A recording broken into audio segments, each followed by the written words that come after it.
remember to spring forward this morning as we welcome you to Cowgirl Stadium in Stillwater, Oklahoma for this top 25 matchup. Hello again, everyone. I'm Casey Kendrick alongside the two-time All-American Rachel Becker. And Rachel, two great games to start this Big 12 season. Game 3 rubber match today.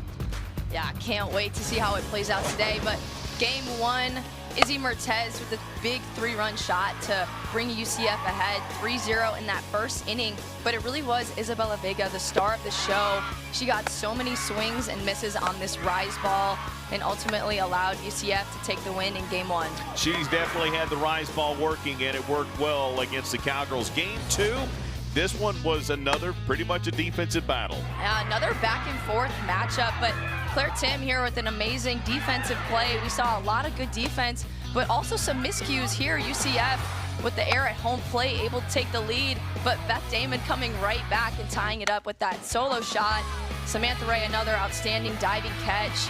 This game was back and forth all day long. It was indeed, and then the Cowgirls used the bottom of the 7th to be able to walk them and then walked it off. And great job by the Cowgirls to get the 2-1 win. And now today we get a chance to see what's at stake. Avoid the first home Big 12 series opening for the Cowgirls in their program history since 2015. And for UCF, their first series win against Oklahoma State possible today if they get the win. This is going to be another great game here today. Yeah, just a classic, tough, and gritty Big 12 series between two really competitive teams. I think this series is going to be a huge momentum boost for whoever gets the win here today. Going to be a fun one. It's a top 25 matchup, and it's the rubber match, and it's coming up next from Stillwater as we continue with Big 12 softball on ESPN+. Stillwater, Oklahoma for game 3 between the Cowgirls and the Knights of UCF. And here is how the Knights will bat it around here this afternoon. Aubrey Evans, the shortstop, followed by Izzy Mertez, Humphreys, Damon, the Oklahoma product just down the road, and from Edmond, Yarnell, Jaimez, Griffin, Calvez, and Ray. And Beth Damon has been on a tear yesterday.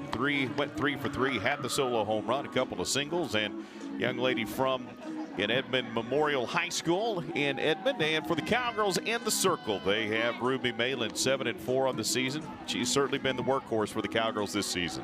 She's been outstanding so far this series as well, through over 4 innings on Friday.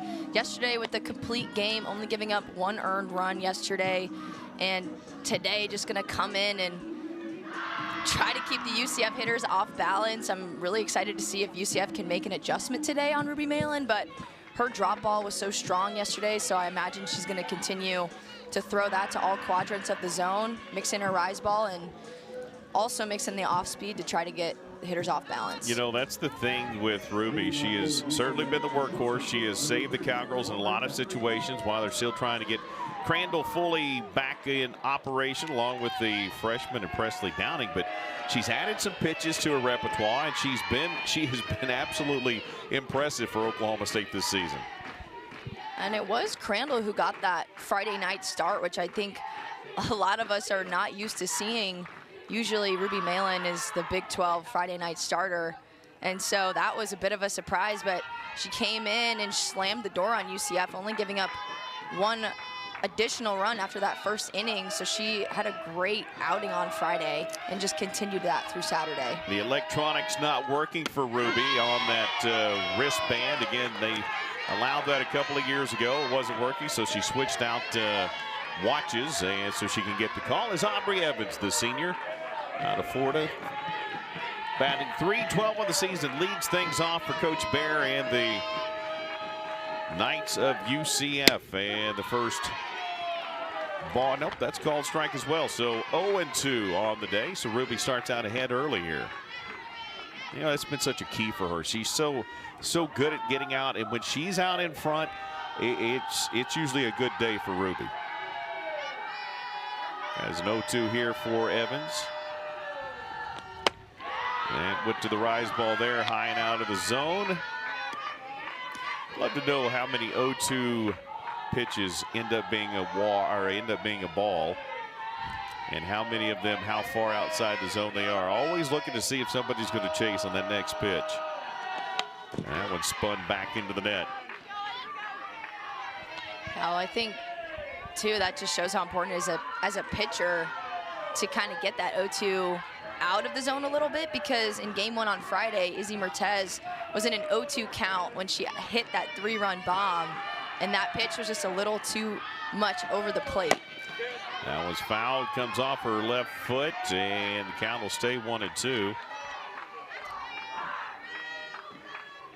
So as a hitter down in the count 0-2, how would you have approached it? Would you always know that that next pitch is going to be off the plate?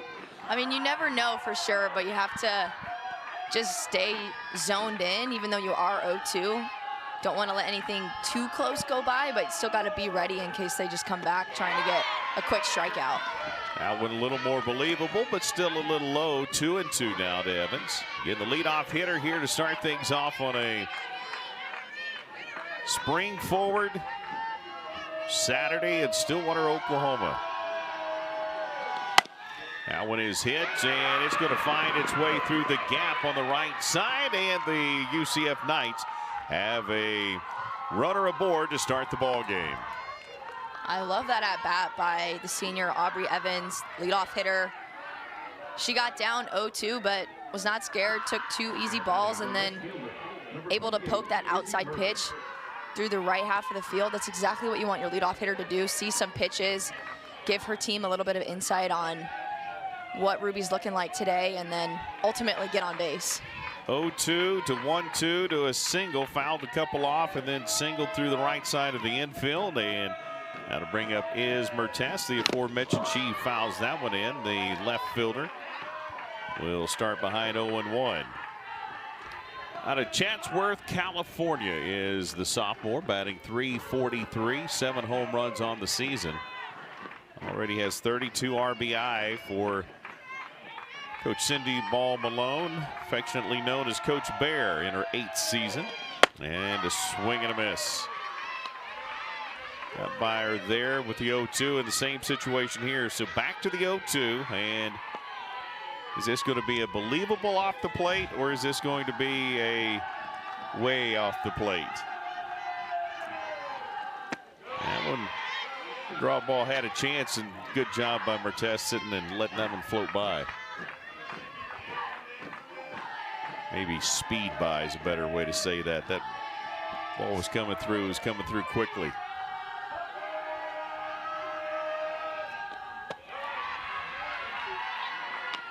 One misses, 2-2. Your first chance this weekend to see the scoreboard in game action. What do you think about that incredible apparatus in right field? It looks awesome out there. I think this is exactly what Cowgirl Stadium needed this year to match the energy that the crowd brings, and you know, just the caliber of the program that Oklahoma State is. They needed something like that. I thought it was long overdue, and it looks amazing out there. It looks great. It is an absolute great gym sitting out there in right field, just adding to the experience. Over 2,800 fans have been to the park so far this weekend for Oklahoma State. And the 2-2 fouled back. Another good AB here for Mertes in the left fielder for UCF. They worked the count, got a single before, now a 2-2 count. Trying to keep things going here early in the top half of the first. And they got that 3-run shot in the top of the first in game 1, and that's really all they needed in that ball game. Trying to get ahead early here. That one out of the zone. Count goes full, 3-2. And it looks pretty familiar to the UCF at-bats we've seen so far in this game from Evans and currently Mertes. They've just been competing and seeing a lot of pitches, and if they can continue to do that, it's going to be tough, I think, for Ruby to fight through and stay in this game. That one is just fouled by about a 1.5 feet down that left base side. You know, when you look at Ruby this weekend with bases empty, she's given up 10 hits. But when there's been runners on, 27 at-bats, and she's only given up 3 hits. So her pitching, again, and this is a team in UCF that's going to feel like they've left way too much meat on the bone. They've left 20 on this weekend.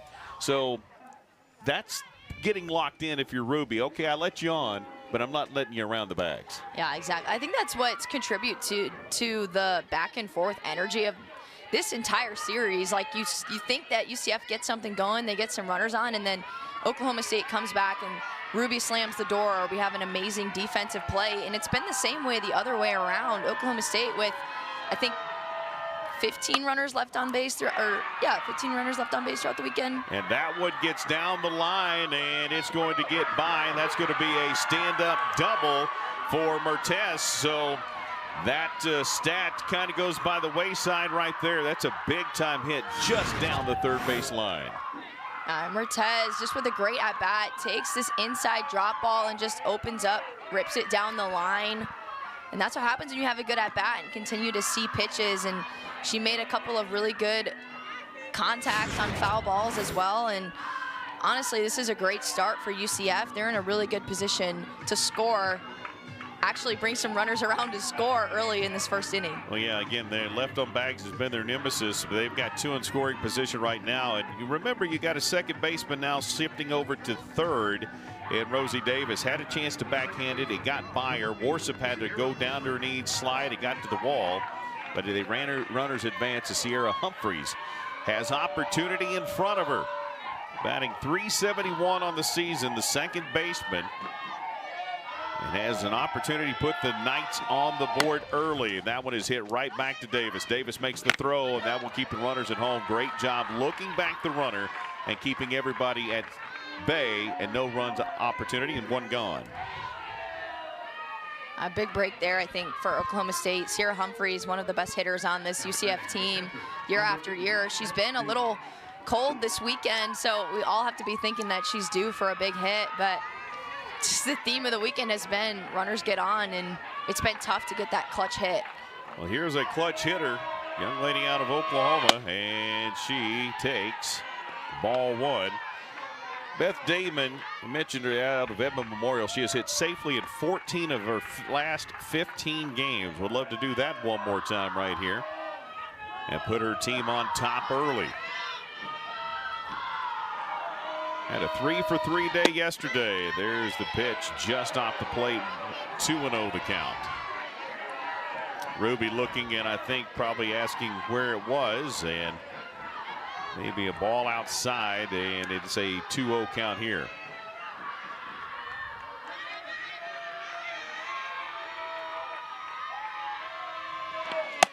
That pitch just a little late, Damon, and Damon knew she was coming at her there. Count goes to 2-1, and this is a pretty good duel right now. This is a big moment early in this ball game. Exactly. UCF just fighting. They know what they're going to get. They know they're going to get a lot of drop balls. I think Ruby needs to try and establish her off speed early today. We didn't see a ton of that yesterday, which is a great thing for her. She didn't have to use that pitch really. So UCF probably going to try to make some adjustments on the drop ball, get under it a little bit, hit some balls hard. That one is fouled and off the foot. We've seen that a few times already from the batters. All 3 batters have hit one off their left foot foul.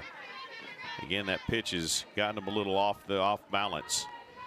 It's crazy too, because that pitch that she just fouled into her leg was almost the exact pitch that she hit out of the park yesterday.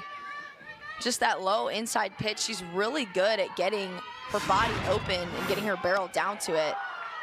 But that was just a fantastic drop ball from Malin. Damon, 8 home runs on the year, batting .409, the catcher for the black and gold. And here's the pitch.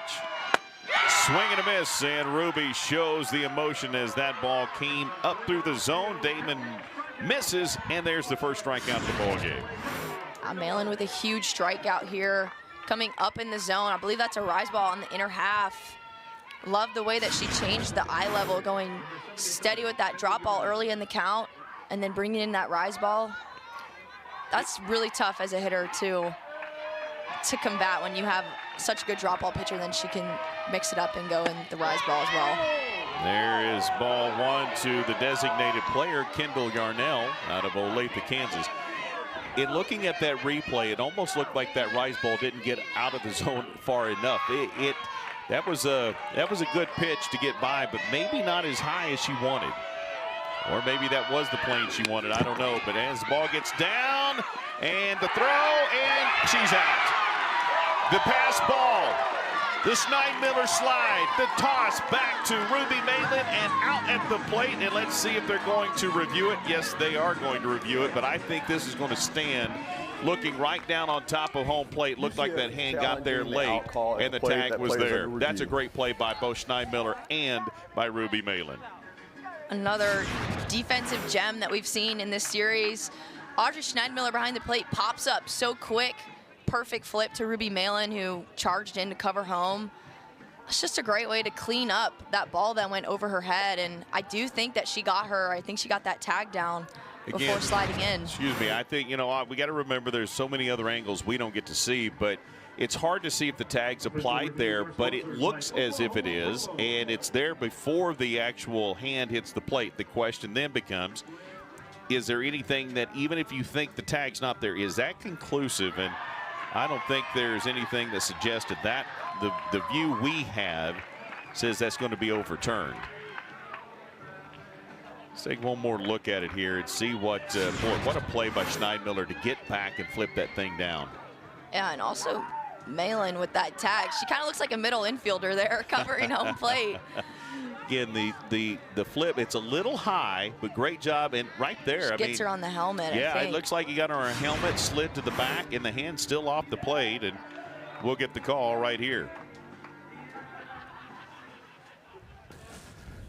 After review, the call on the field has been confirmed.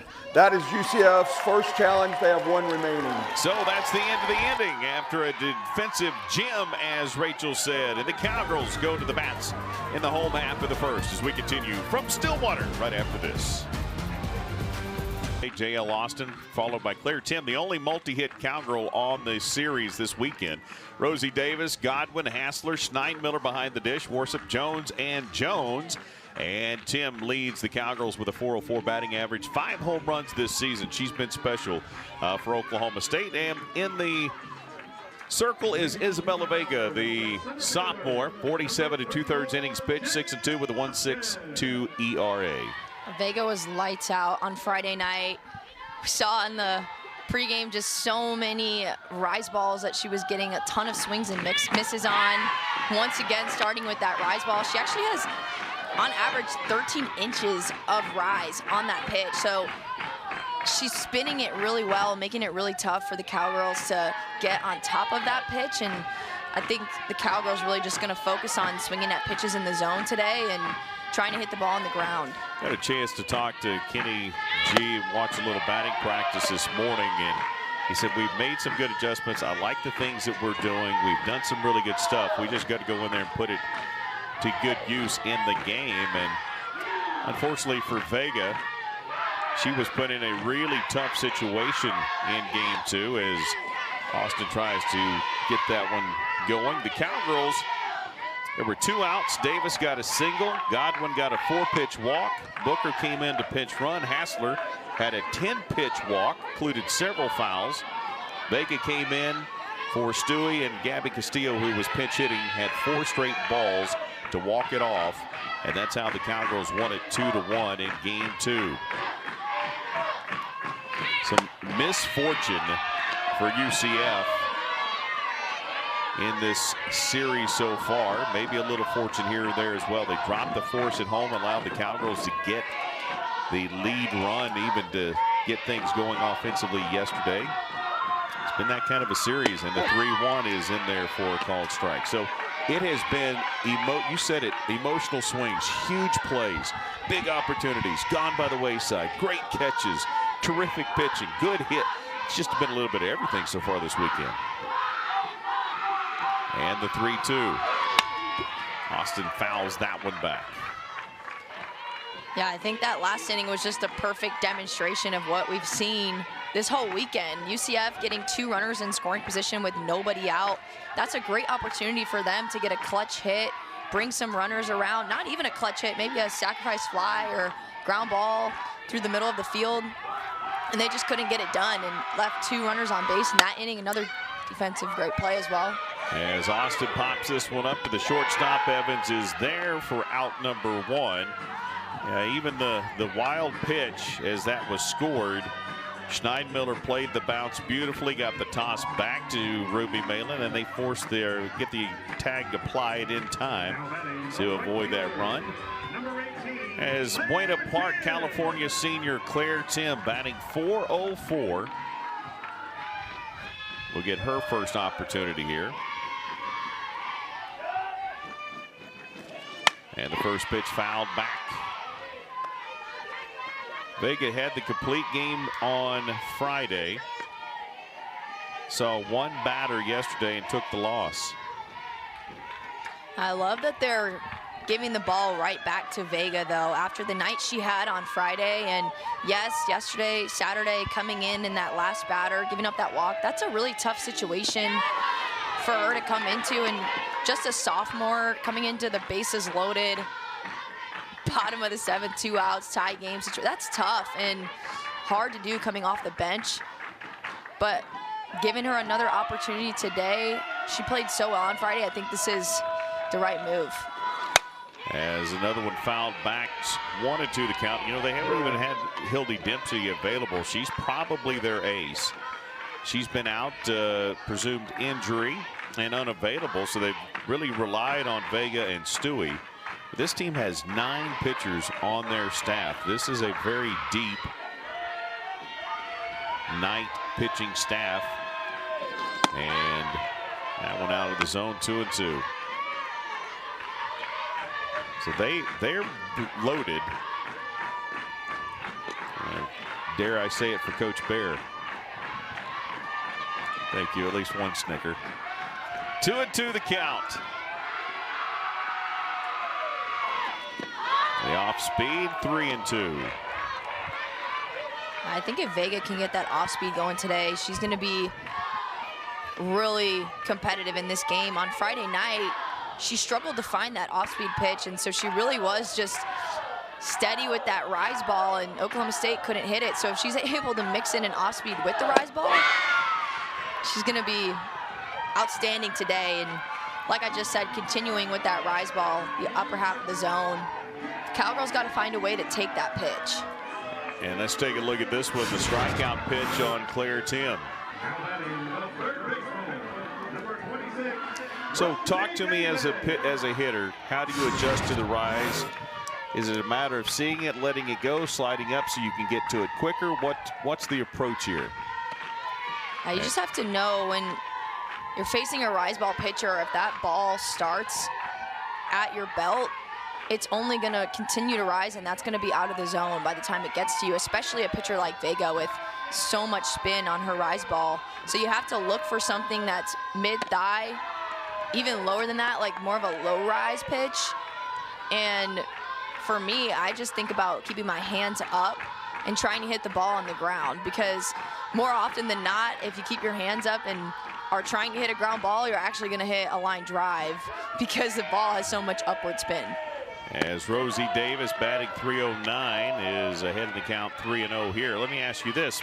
The next question is, though, that ball that starts at the belt line is a fastball that's going to stay on the belt line. How do you differentiate between that fastball and that rise ball in such a short amount of time? That's the trick, right? Yeah, that's the tough part about hitting in general. I think just trying to pick up spin out the hand, and also just understanding that that's Vega's best pitch is that rise ball. So more often than not, she's going to be coming with that pitch. And a 3-1 count. Rosie taking all the way there. This one she chops foul, and the count will go full for the Cowgirls here with a couple gone. And Rosie Davis, the hero in game 1 against Nebraska, the number 4 team in the country, hit a solo shot in the bottom of the 11th. She has been clutch for the Cowgirls, struggling as of late, but she has definitely been clutch for the Cowgirls over the course of her career. Here's the 3-2. That one is hit, and it's going to drift into left field, and Mertes is going to be able to get there and get the third out. So the Cowgirls go down in order. We go to the top of the second. This is Big 12 softball on ESPN+. Welcome back. It's the top of the second, and boy, what's happened in this ball game in this series has been amazing. UCF came in with 20 left on the bags. They've already left one today, up to 21. Cowgirls have left 15, and we talk, Rachel, all the time about timely hitting, but unfortunately for both these two teams, the timely hitting has just not been there. Yeah, sometimes that's just the way it goes. You know what I mean? It just seems like nobody can almost get lucky and just find the grass on something with runners on base. But as long as you keep getting the runners on base, things are going to happen. People are going to put pressure on defenses. People are going to make mistakes. And so I think both teams doing a really good job setting the table and getting the runners on. And I think they're both just going to have to keep fighting for that clutch hit. Again, it's a lot of stranded base runners. Again, UCF had 2 on in the top of the first, but they had a play at the plate, so they ended up leaving 1. And they added to that, and again, not something they wanted to do. And Yarnell was at the plate getting ready to swing away when that play happened, so she'll step back in there, batting .421, the designated player. And head in the count here, 2-0 to Ruby Malin. Was ahead early to the pitchers, and we were talking about the number of pitches that Ruby has already thrown. I mean, she's one of those kids that will say, hey, if you need me, give me the ball, put me in the circle, I'll go. And they felt like they needed her today, and she's out there again. There's a call strike, but she's thrown a lot of pitches coming into this ball game. She was already over 200 before this game even started, and I heard a little bit of the conversation between her and Coach Eberly Parker this morning, and she was just like, I feel good, I'm ready to go, like, I want to pitch. That would hit to Jones. Jones double clutches and throws, shows off that cannon at short, and there's 1 gone here in the top of the second. I want to talk about Rosie Davis again. She maybe could have had that backhand that got into left field, ended up being a double for Mertes earlier, but she went from second to third. If Coach had gone to you and said, Rachel, I need you to play third, would it have been a tougher conversation for you than it would have been for her? Because she said, hey, Coach, if that's where you want me, I'll slide over. No, I think it's just, you know, learning a new position is tough for anybody. I think she's had some experience over at third base before this season, so that definitely helps. And I know when she came in as a freshman, they were trying to get her on that left side of the field, and the pieces just fit better with her at second. But making that transition to the other side is tough with a different angle, different responsibilities. But Rosie Davis is one of the best defenders on this Oklahoma State team. She's super athletic. We've seen her make some really good plays in the 5-6 hole this series so far, and so I think it's just been a good move for her to have her on that left side, bring a little more experience with Aubrey Jones, the freshman shortstop, and then her sister Jaden Jones up the middle, 2 new players for the Cowgirls team. And she's done a great job leading the infield this season for the Cowgirls. And up the middle also going a little further, another freshman at J.L. Austin. And yeah, I talked to Kitty Gajewski, and again, this is the kind of kid that he brings into this program, and many of the coaches we get a chance to talk to have been able to do this. But Rosie literally said, hey, he thought it was going to be a tough conversation as Coco Jaimez has a 2-2, and she's going to have an infield hit as she's able to run that one out. Just chopped it in front of the catcher and in front of Ruby, and just in no man's land, and Jaimez is safe at first. Nice single, man, great hustle down the line for her. Jaimez with the little swinging bunt action, and UCF still just putting the pressure on every single inning, getting runners on base. So I think Kenny Gajewski wants to know if that was foul or not, and I don't think he's going to challenge it, and so we're going to play on. But again, Kenny Gajewski thought that conversation with Rosie Davis might be a tough one, and literally she said, I'm completely good with that, and made that move, made room for the Jones sisters, and it's worked out well for everybody. So that'll bring up Ashley Griffin. Another runner on for UCF, and a great job right there. Godwin gets the lead runner. They won't try to get the double play, but they do get the lead run. A great job there by the Cowgirls in that execution. Godwin stopped, allowed Jones to get to the bag, made a good throw, and 2 gone here in the top of the second. We saw Godwin do the same thing on Friday night, just going over to her backhand side, and what made that play happen was she needed to give her shortstop Jones a little extra time to get over second, so she double clutched and gave her that time. That could have easily been a miscue and the ball would have been in left field, but the experience of Godwin allowed that play to come through and get that leadoff runner, that lead runner, which is huge. Absolutely gives the Zoe Calvez an opportunity. Sophomore out of Orlando, Florida, batting .417 in the 8-hole spot for the black and gold, the Knights, and another runner on for them, trying to find their opportunities to get some scoring.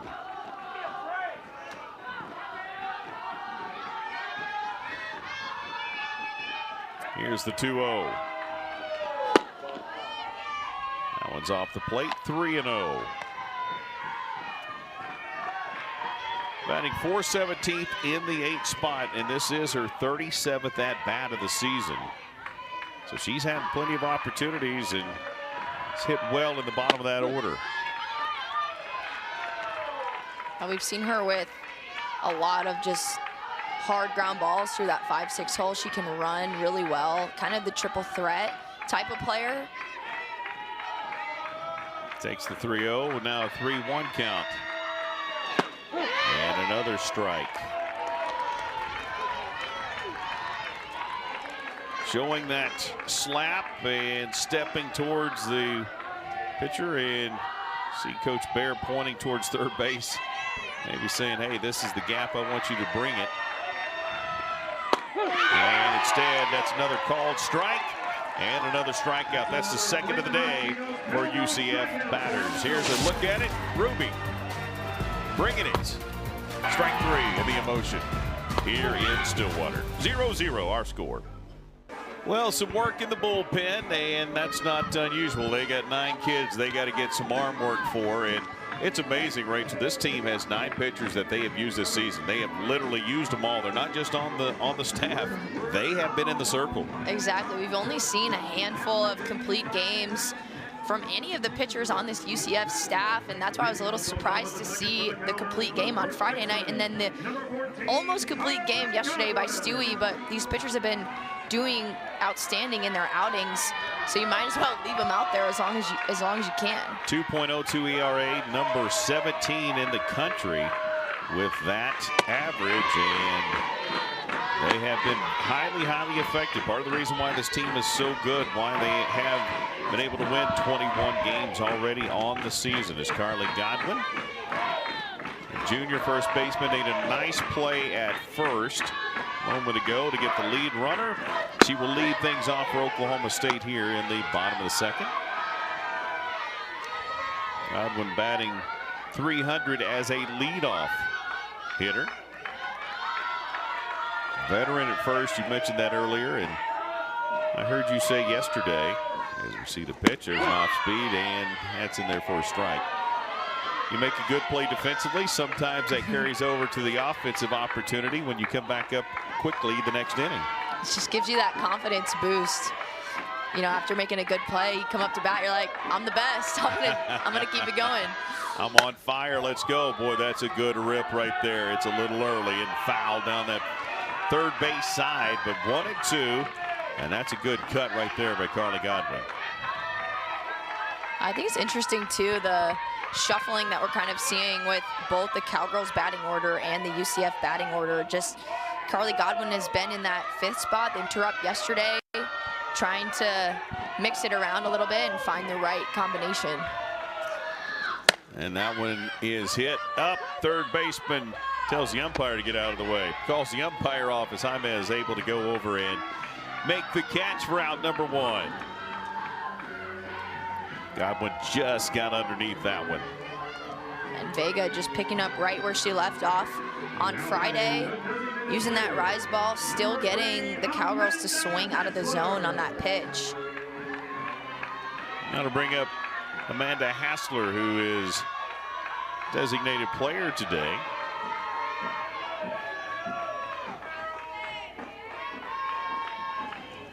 And the first pitch to her inside, stays off of it after the appeal. No swing, ball 1. 2,800 plus fans over the first couple of days here in the ballpark for the Big 12 Series opener for both of these two teams in Stillwater. That one out of the zone, 2-0. Another great crowd here today, even though it's the early start, and we did spring forward, so we would have started at 10 o'clock yesterday morning. It's 11 o'clock today, and good crowd here to enjoy a little bit of sunshine after a bumpy, rainy weekend. And that one hits her. Godwin hit by pitch, going to first.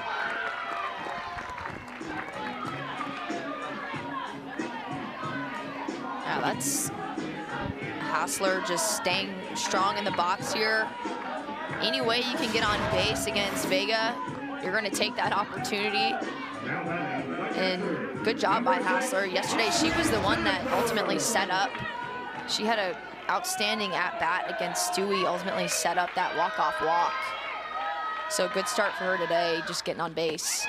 And the Cowgirls going to try to swipe second, and they don't do so. They had their first base runner. Hassler took off, and unfortunately she is going to be thrown out trying to steal second. Let's take another look at it here. She was 3 for 3 before that attempt. Yeah, Beth Damon with the outstanding block behind the plate.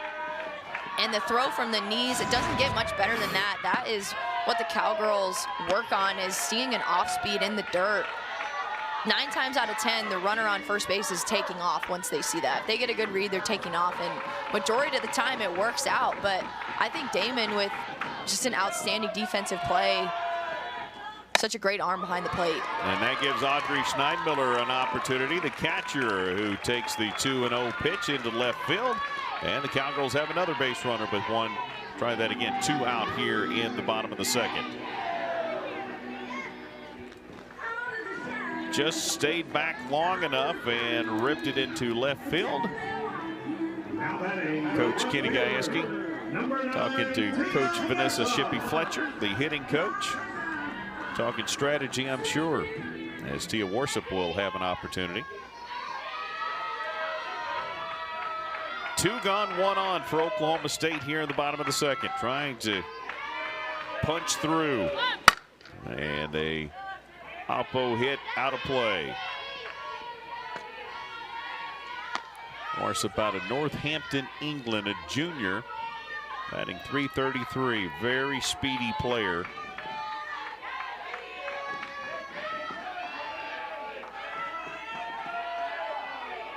Behind 0-1, here's the pitch. That one's off the plate, 1-1.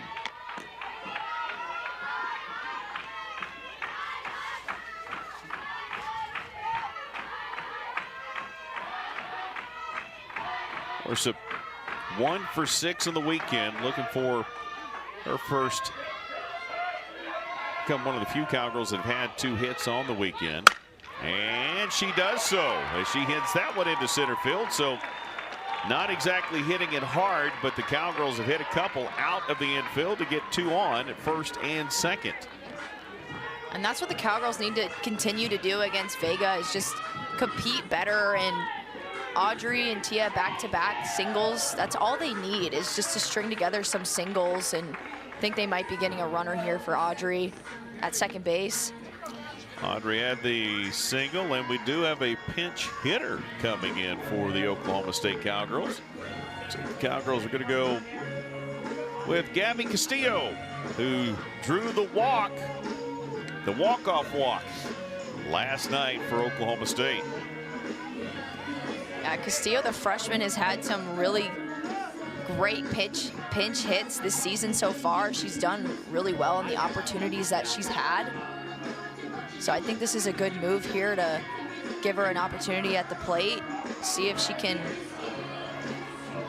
make a run come around for the Cowgirls early in the game. Try to get a little help here. And again, the Cowgirls also may be putting in a pinch runner as well for Schneidmiller, who's at second. She had that single. You know, the amazing thing is they will put Macy Graff in there at second, but you know, all of that happened yesterday with that walk-off walk, all with 2 outs. That you just have to hang in there and battle and battle. 2 outs here, runners at first and second. You just have to battle when you're facing a great pitcher. Cowgirls trying to do that right now, and UCF trying to do what they've done most of the weekend, and that's keep the base runners at bay. Cowgirls have stranded 15. 2 more in the bags right now. Kenny Gajewski still contemplating more opportunities. He's messing up everybody's scorecard right now. I like the move to put in a pinch runner there. And he's making sure she knows there's 2 outs and you got to run. Yeah, anything. Oh. And now we've got. Maybe did we change left fielders? Is that what just happened? No, I think it was just Coach Balmalone making sure she had all of the subs in. Okay, making sure that we knew Graff was in. Okay, saw the official talking to Coach Bear, and then he kind of did the hey sub play, and I was trying to figure out, do we have another substitution, which they did have a late substitution in left field, which I thought was interesting in that ball game. Not sure what the strategy was there, but Gabby Castillo is batting .500. She's got 8 RBI. She'd love to have 1 more and get the Cowgirls on top here in this one. The 0-1. They've been able to stay in front of it, but now 1-1.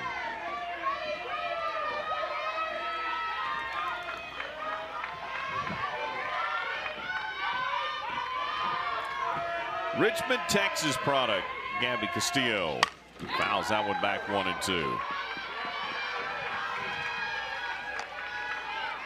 Big opportunity for the youngster.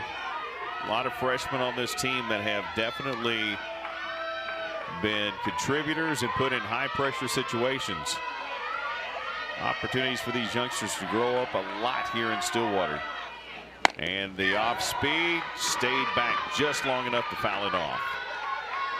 It's a good job. That was a hard pitch to make contact with. Yeah, I love that Castillo did what she could with that and fouled it off. I definitely think that had an opportunity to be called a strike. So good job by her battling. 1-2. Off the plate, 2-2. Continues to battle.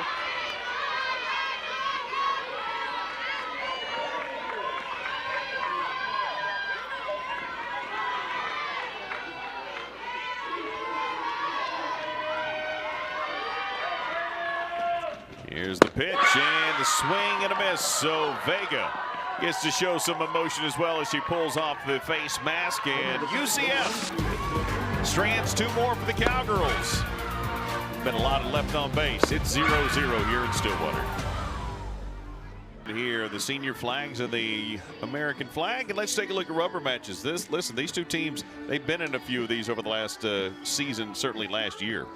Now we knew this was going to be a tough Big 12 series opener for both of these teams. They compete really well, and today they're showing that. Still 0-0 through the first 2 innings, and I think we were hoping to see a little more offense today. At least I was personally, but you can see this matchup continues to be a good one for each of these teams. And last year UCF was 1-2 in rubber match games. The Cowgirls were 2-2, and the Cowgirls in one of those 2 victories was against this UCF team. Game 3, 4-3, and the Cowgirls won it 4-3 in 8 innings. So maybe we're destined for another 8-inning affair today. As Samantha Ray, the center fielder, batting .303, went all the way across the country to find a home in Orlando. Starts out ahead 2-0 here. Fouls that one down 2-1. Samantha Ray has been the hottest hitter in this UCF lineup down in that 9-hole. She's done a great job setting the table for the team. A couple of extra base hits, a double, a triple. She even brought in a run. She's just had an outstanding start to Big 12 play. That one is chopped, and it's fair, and Schneidmiller off her knees quickly to get in bounds, throw that thing down the line, and that's the first out of the the inning. That's a great job by Schneidmiller. She bounced in a hurry. I almost want to say, I think that might be Hassler behind the plate, but just popping up and making an outstanding play as a catcher to come out of the stance and go get that bunt. Great job. We'll see if that day Cowgirls did make a change and put Hassler in there. So that is Amanda Hassler, and that's a great job as she comes in for Schneidmiller. I had a couple changes out there with Castillo going in at second base as well. There's a check swing called strike as she did go around, and so it is a strike, and the count 0-2 to Aubrey Evans as we go back to the top of the order. Evans had the single but got thrown out at home to end the top half of the first. Jones throw to first from that shortstop position, 2 gone. A nice little play there by Aubrey Jones, a shortstop freshman over there. So solid. I love her footwork as she just fields the ball. She's so quick with her release as well. So accurate over to first base. She's been a huge asset to this team, especially with Ruby Malin. Heavy drop ball pitcher, gets a ton of ground balls to that left side of the field. Been unbelievable running, getting it done. She's got an absolute cannon, and the Cowgirls are looking at possibly, Rachel, one of the first 1, 2, 3 innings they've had this entire series.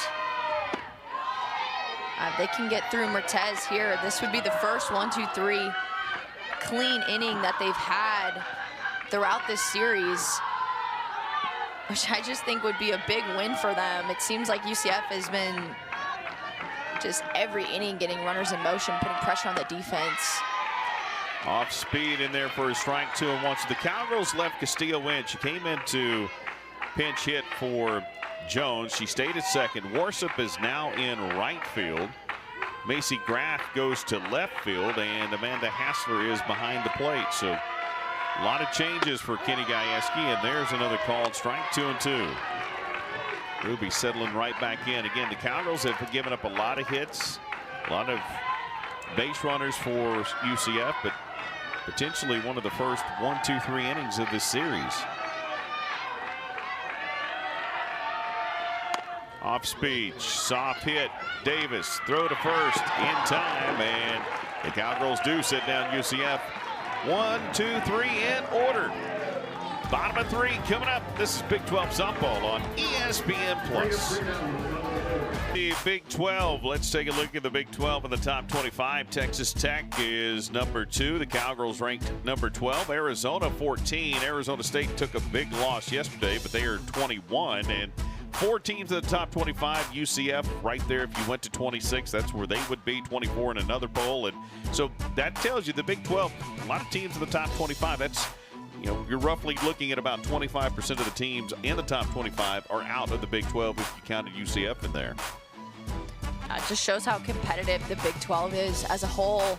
And they just keep getting better, it seems like, especially with Texas Tech coming in and investing a ton into their program. They've helped elevate the Big 12 a lot. Arizona and Arizona State coming in recently as well.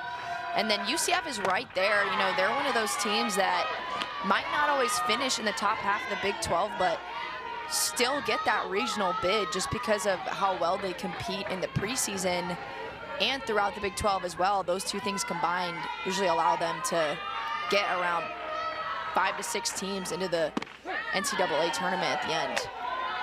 Cowgirls will lead off here in the bottom of the 3rd with Aubrey Jones, the shortstop out of Gaylord, Michigan. Vega continues in the circle, and now Utah got a signature win though yesterday against Arizona State, didn't they? Utah's actually beat Arizona State twice now. They have their final game today at 3 o'clock to see if Utah can actually get the sweep. That's pretty amazing, and Utah coming on strong. So there are no gimmies in the league as Jones behind here 1 and 2. That one rides away off the plate outside, 2 and 2. I do think that Arizona State may be playing without their ace, Kinsey Brown, which is a huge piece of that team as well. So that is I think a tough start for them in Big 12 play. And Jones chased the rise ball up out of the zone, and strike three, or swing three, strike three, and strike out, the word I'm looking for. Just went, chased it, it was out of the zone. Vega just makes it look so easy. She had so much movement on that rise ball. It comes in at the letters and just continues to rise out of the zone. So credit to her for just continuing to throw that pitch with so much confidence. It's interesting, too. We just talked about Jones being such a great player as J.L. Austin, the center fielder. 0 for 1 today with a fly out. You can play, your defense will come around and can be seen as a youngster quicker than your offense sometimes. You can go out there and be a great shortstop, check swing, foul. But then you go out there, you get to the plate, and you can look like a freshman there, and sometimes that's just the way that goes. That offense comes along a little later. You got to see a lot of pitches to get that confidence at the plate. And Aubrey Jones, again, is outstanding defensive player, still figuring it out on the offensive side. Austin here, 1-2. Popped out to the shortstop her first time up.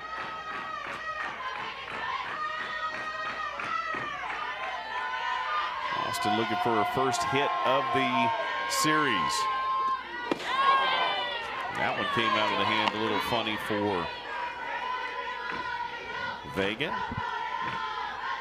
I think that's Vega just still trying to consistently find her off speed. She threw it to start the at-bat against Austin and got that early strike. So she can continue to do that. She throws the fastball here, and it's hit deep, and it's at the track. Great job by Calvez to come all the way around. She felt for the wall, she found it, got there, and saved a huge hit by J.L. Austin. Calvez played that perfectly, got to the wall, made sure she knew where the wall was, tracked it all the way, able to make that catch. Tough play for an outfielder. And Austin almost getting enough on that to get it out of the field, but once again, just getting under it a little too much, under that rise ball. That was almost a souvenir in the gift shop, but came up just a couple of feet short. But maybe that's an indication that the Cowgirls are starting to make some changes and adjustments to find a little bit better rhythm against Vega. Vega backdoored it again with the off speed, get the first strike. That one's off the plate. 1-1 to Claire Tim. Batting .397. Was north of 400 starting this ball game. Got 0 for 1 with a strikeout. Fouls that one off, 1-2.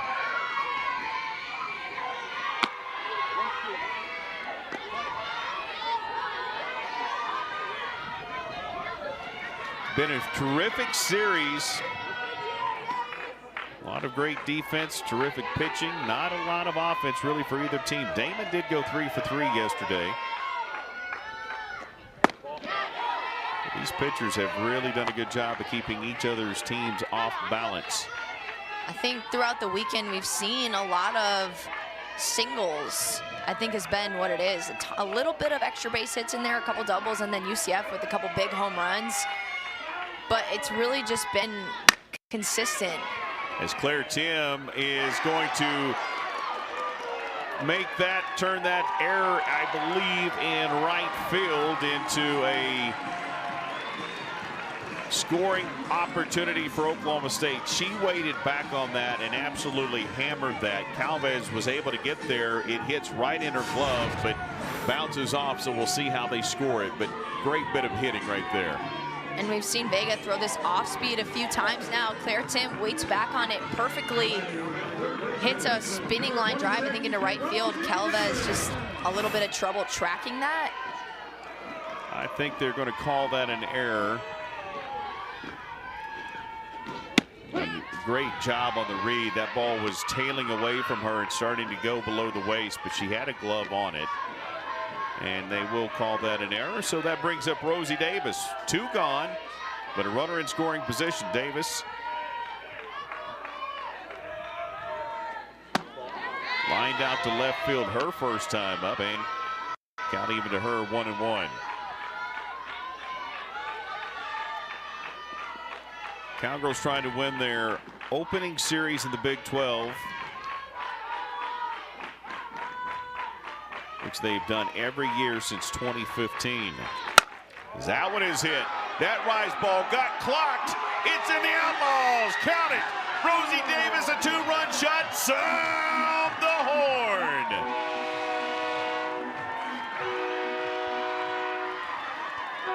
We talked about the clutch hitting of Rosie Davis, and they've made some adjustments the second time through. 2 very hard hit balls, actually 3 consecutive hard hit balls. That one left the yard. Yeah, this was the spark that the Cowgirls needed in this game. Rosie Davis going up and getting it. She squared this ball up perfectly over the left field fence.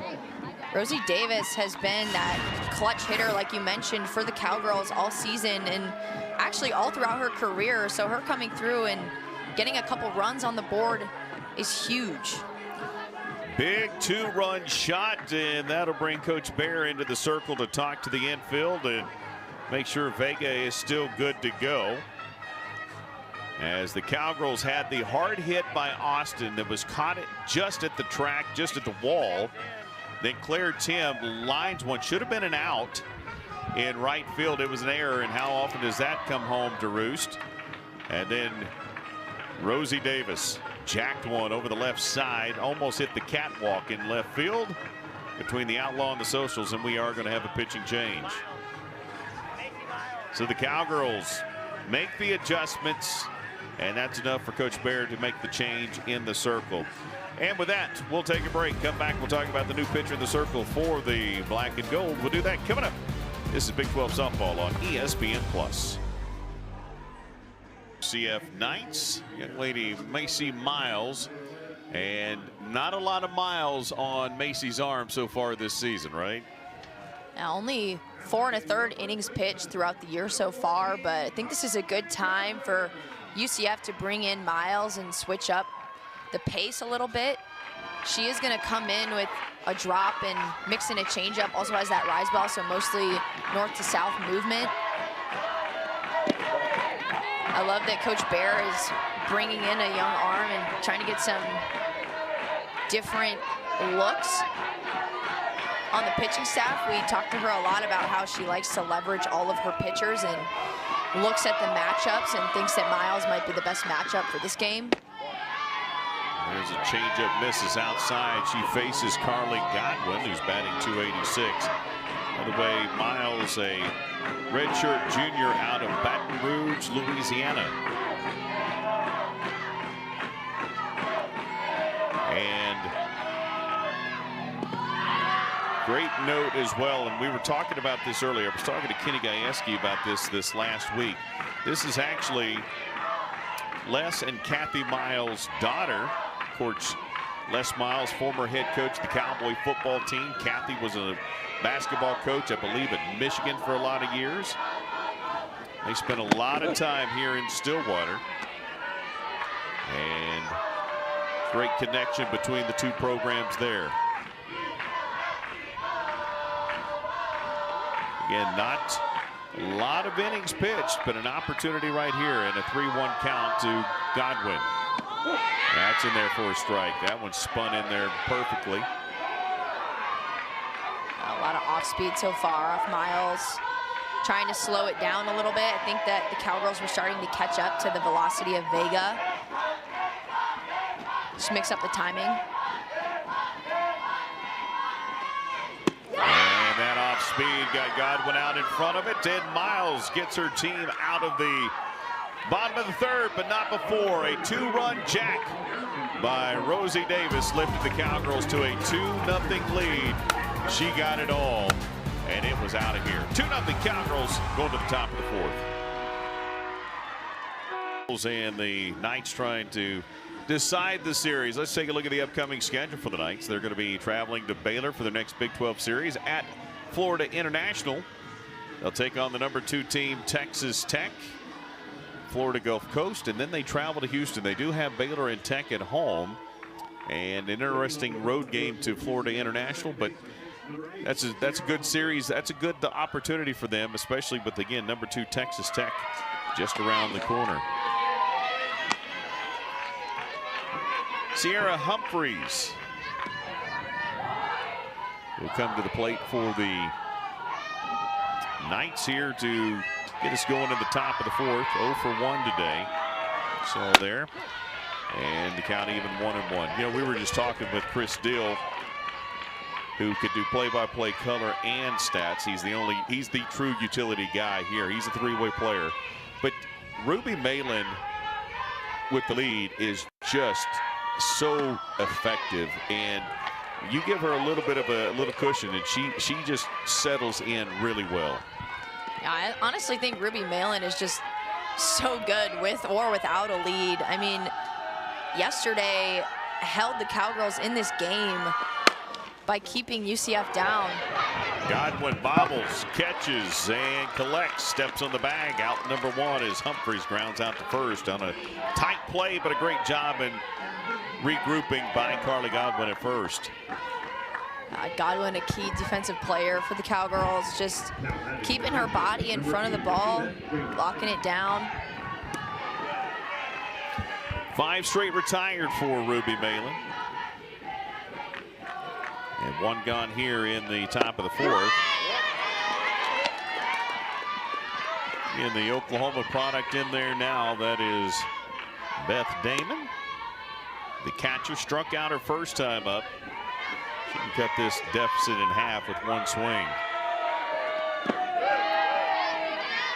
I was going to say, too, I think that 1, 2, 3 inning from the Cowgirls, the first one they've had all weekend in the top of the 3rd, might have helped them go into that bottom of the 3rd with some more confidence and energy, and ultimately allowed them to put some things together. And then they utilized that air out in right field, and Rosie Davis coming through with the home run, and they're able to score first and jump on top of UCF.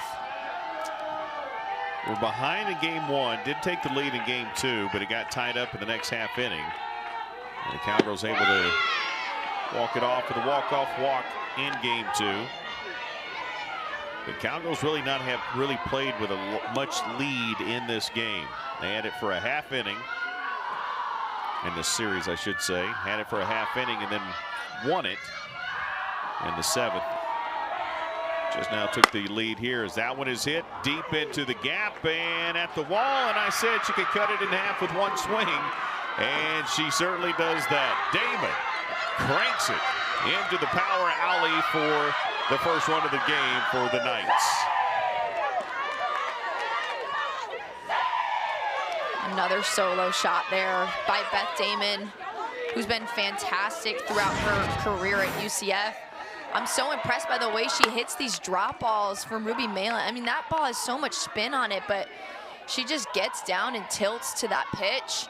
Yesterday did the same thing on an inside drop ball and just pulled that one out to left field. At one right over the middle of the plate, low, but she's able to get her barrel down to it. I mean, that ball looked like it was about 2 inches off the ground, and she just reached out for her 9th home run of the season and powered that thing down in left center field between the batter's eye and the flag. And a great shot by Damon, and that brings up Kendall Yarnell, the designated player, batting .414. She's got home run power, and we've got ourselves a ball game. You know, the key too is for a lot of teams is how do you respond? Cowgirls scored 2 right here in the top half. Again, they right back at it is the Knights as they've got another stand-up double and safe. Play at second. Yarnell slid under the tag, and she does have the double. So how do you respond? Well, right now, Coach Bear's team's responding well. As they have throughout the whole series, they just continue to compete. And Yarnell, I think they're catching up to this drop ball a little bit. She sees one on the outer half, just goes with it. hits with so much power, and Tia Warsup, I think that ball bounced a little bit farther off the wall than she had anticipated, but still able to turn around and make a great play at second. Almost able to cut her down there at 2, but nice swing there by Yarnell. And that just shows you that UCF does not feel like they're scared to hit off Ruby Malin. They've been seeing her getting a lot of contact, getting runners on base, and they're just coming right back. Interesting to see. Cowgirls, of course, do have somebody up working. That's Riley Crandall down there. Will Ruby now go back to the rise? And you talked about it. She hasn't used a lot of off speed to this point. Can she get that going? And Coach Bear's team's got the tying run in scoring position. The Cowgirls have been out hit by the Knights throughout this entire series. And right now it's 5-3 in favor of UCF. They have the one error, which allowed the Cowgirls to get 2 runs. That drop in right field and then a home run by Rosie Davis gave the Cowgirls the opportunity to score. And mentioned Ruby's been really good with the lead, but give this 19 credit. They have come right back again. There's a foul tip, and the count 1-1 to Coco Jaimes, the third baseman. Just got that single, 1 for 1 today, batting .319.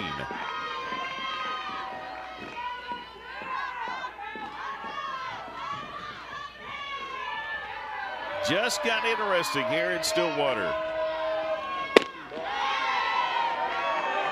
That one called for a ball, and 2-1. Crowd didn't like that, getting a little restless. I love Ruby Malin's attitude in the circle. She's just next pitch, and that just shows you the experience out of her. That would nearly hit the base runner, and it's going to go all the way to the wall, and that's going to be back-to-back doubles as Jaimes is going to have an RBI double, and we're all knotted up at 2. That nearly hit Yarnell as she took off, but she's able to avoid it, and it's another run. Jaimes found a gap there in left center, just poked it through.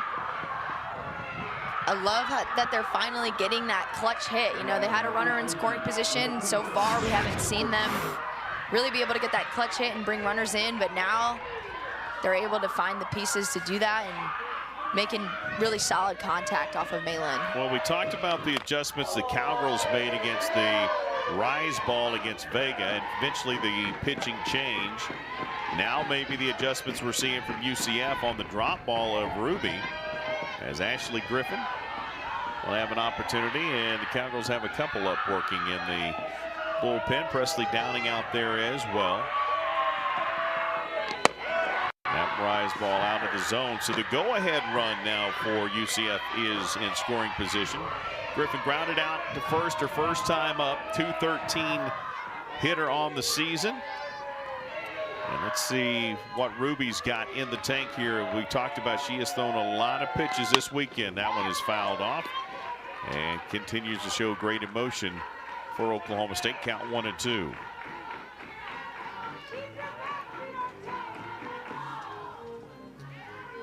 Cowgirls had 2 in the bottom of the third and a quick answer. The solo home run by Damon, Yarnell the double, and then Jaimes gets the RBI double. So 3 straight hits after retiring 5 in a row. UCF finally finding some clutch hitting. It's still not done here in the top half of the fourth with only 1 gone. 2-2 pitch. Swing and a miss, so a strikeout. And great job by Ruby to come right back, stay aggressive, and get the strikeout. Let's take a look at this one. Malin just continuing to attack the strike zone, staying confident in her pitches. Doesn't matter that she just gave up a home run in back-to-back doubles. She's just right back to competing. And that's what she's done throughout the series, is just been that ace for this staff. And we may have a pinch hitter. Let's see what coach is doing right now. It appears she is going to pinch hit for Ray.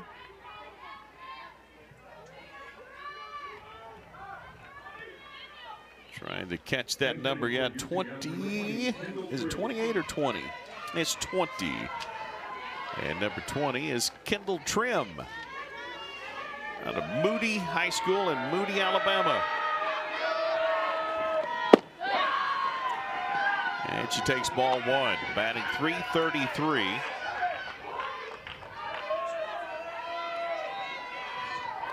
This is the 25th at-bat on the season for Trim. Had a pinch-in opportunity already in the series. Went 0 for 1, but she hits that one deep into left field. And it is going to be caught. Great job by Macy Graff, the substitute, who got all the way back, turned around, got a glove on it, and gets the third out. And that's a heck of a play by Macy Graff as you see her make the catch, the home run though, the double, and the RBI double. It's 2-2 here in Stillwater. 2-2 as we move to the bottom of the fourth inning, and let's take a look at the line score again. It's about responding. The Cowgirls put up a 2-run shot by Rosie Davis in the third, and UCF responded with 2 in the top of the fourth, and that's how we got here. They've out-hit the Cowgirls, UCF 6-3, and the Cowgirls trying to respond right back with Amanda Hassler, and who came in at catcher. Schneidmiller started, and Hassler slid into that catcher position.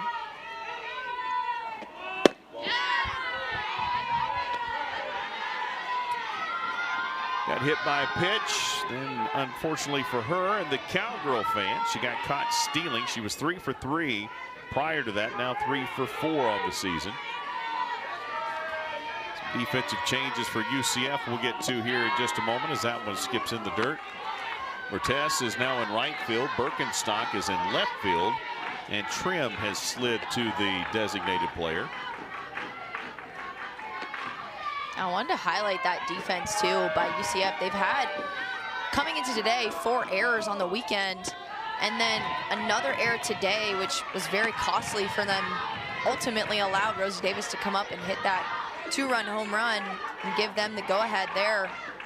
So I think for them, just, they do have a lot of youth on this team. They're moving some pieces around, as you just mentioned, the couple of outfield changes, and I think with youth you see that a lot. You see some mistakes defensively, but it's probably just going to be a big focus for them heading into the rest of the Big 12 season and the rest of their season overall. How about the play by Macy Graff to end that play? Now, she's not a youngster, but has not gotten a ton of playing time other than pinch running for Oklahoma State, but a senior on this team, and coach showing some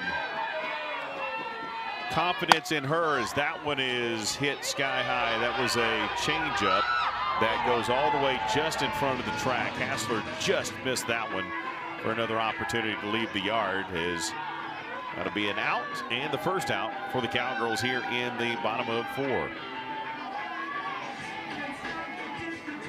And as you can see so far, it's been a tough adjustment for the Cowgirls. The first 2 batters to face Miles have not been able to slow down to her changeup, and that just shows the strategy of Coach Ball Malone and Coach Shannon Sale over there at UCF. And they like to put Vega, the hard-throwing rise ball, and then pair that with the off-speed of Miles. It's tough as an offense to adjust to that.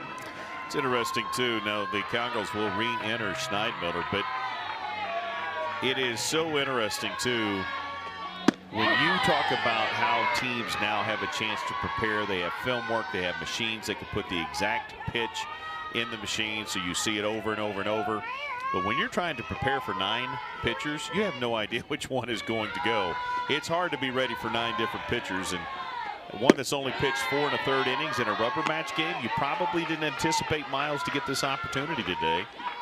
So the Cowgirls probably did not work against her stuff very much coming into this game. I was talking to Coach McSweeney and some other coaches we've had an opportunity to get to know here over the last few weeks. And not only do they have the machines, now they have 3 different weighted balls. So you can mix up everything, and kid has no idea what's coming and can flat out make them work on everything. So hitting has gotten so much better over the last several years as that off speed well off the plate. 2-2 the count.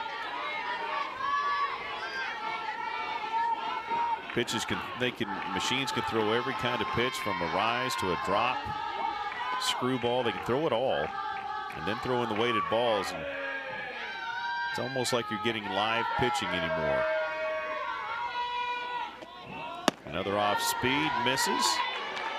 That was something that we talked to Coach Ball Malone about too before the series, is hitters have so much information and really come prepared to the game, and that's why it's been so tough for some of these pitchers, and that's why Coach Ball Malone likes to carry a staff with so many different options. Makes sense as that off-speed misses, and that's the first walk issued by either team in this ball game. And the Cowgirls will be at first with a base runner with one gone. At the professional level, which you are still playing, how much of that do you guys get an opportunity to get in cages and work against those sorts of things, as Worcester has that single batting .333? How much video work do you guys get to do? Not much? Not much, honestly. That might come as a surprise, but honestly, the colleges have so many resources. What an incredible bunt by Worcester. Squeezed it, sacrificed it rather, and then got it to second, and she just about squeezed it inside that first base side long enough to get that beat out and have an opportunity for an infield hit. But she does move the runner over, and the Cowgirls have two gone, but a runner in scoring position for Gabby Castillo. It's a great job by Worcester getting that bunt down, getting the runner over. We've seen the Cowgirls try to get a couple of bunts down earlier in the series. They weren't able to make it happen. But getting that runner into scoring position now gives Castillo the opportunity to take the lead here, whereas if Tia doesn't get that bunt down, it makes it a lot harder.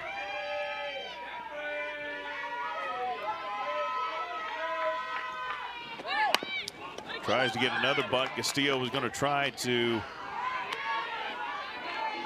bunt on, and again, two gone. That kind of takes the element of surprise away there. 1-1. Another speedy player in Castillo.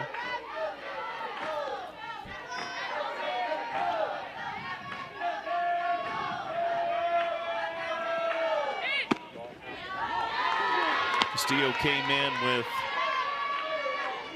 one at-bat in the series, had one earlier, struck out, so 0 for 2 in this series. A couple of key walks though yesterday. She was that one that ultimately took that walk to bring the run around, so she has been competing well in her at-bats, and I like that she's getting some more chances at the plate here. She's a young player, has done well in her chances so far. In the third weekend, she went 5 for 6 with 4 walks, 10 ABs, and had an on-base percentage of .900. As she fouls that one off, stays alive at 2-2. She has competed. She's done a great job, and you're right. I mean, pressure situation. Vega comes in. They make that change for Stewie last night, and she sat there, took 4 straight pitches. Very calm, cool, and collected, and got the walk-off walk for the Cowgirls. There's an off speed, and that one misses. 3-2, big pitch coming up right here.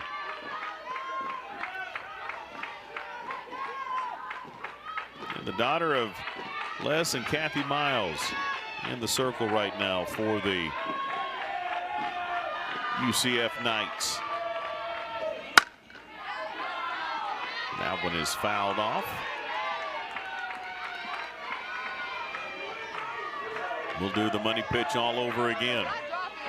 Gabby out of Richmond, Texas. True freshman, one of the several true freshmen that have had impact on the season so far for Oklahoma State.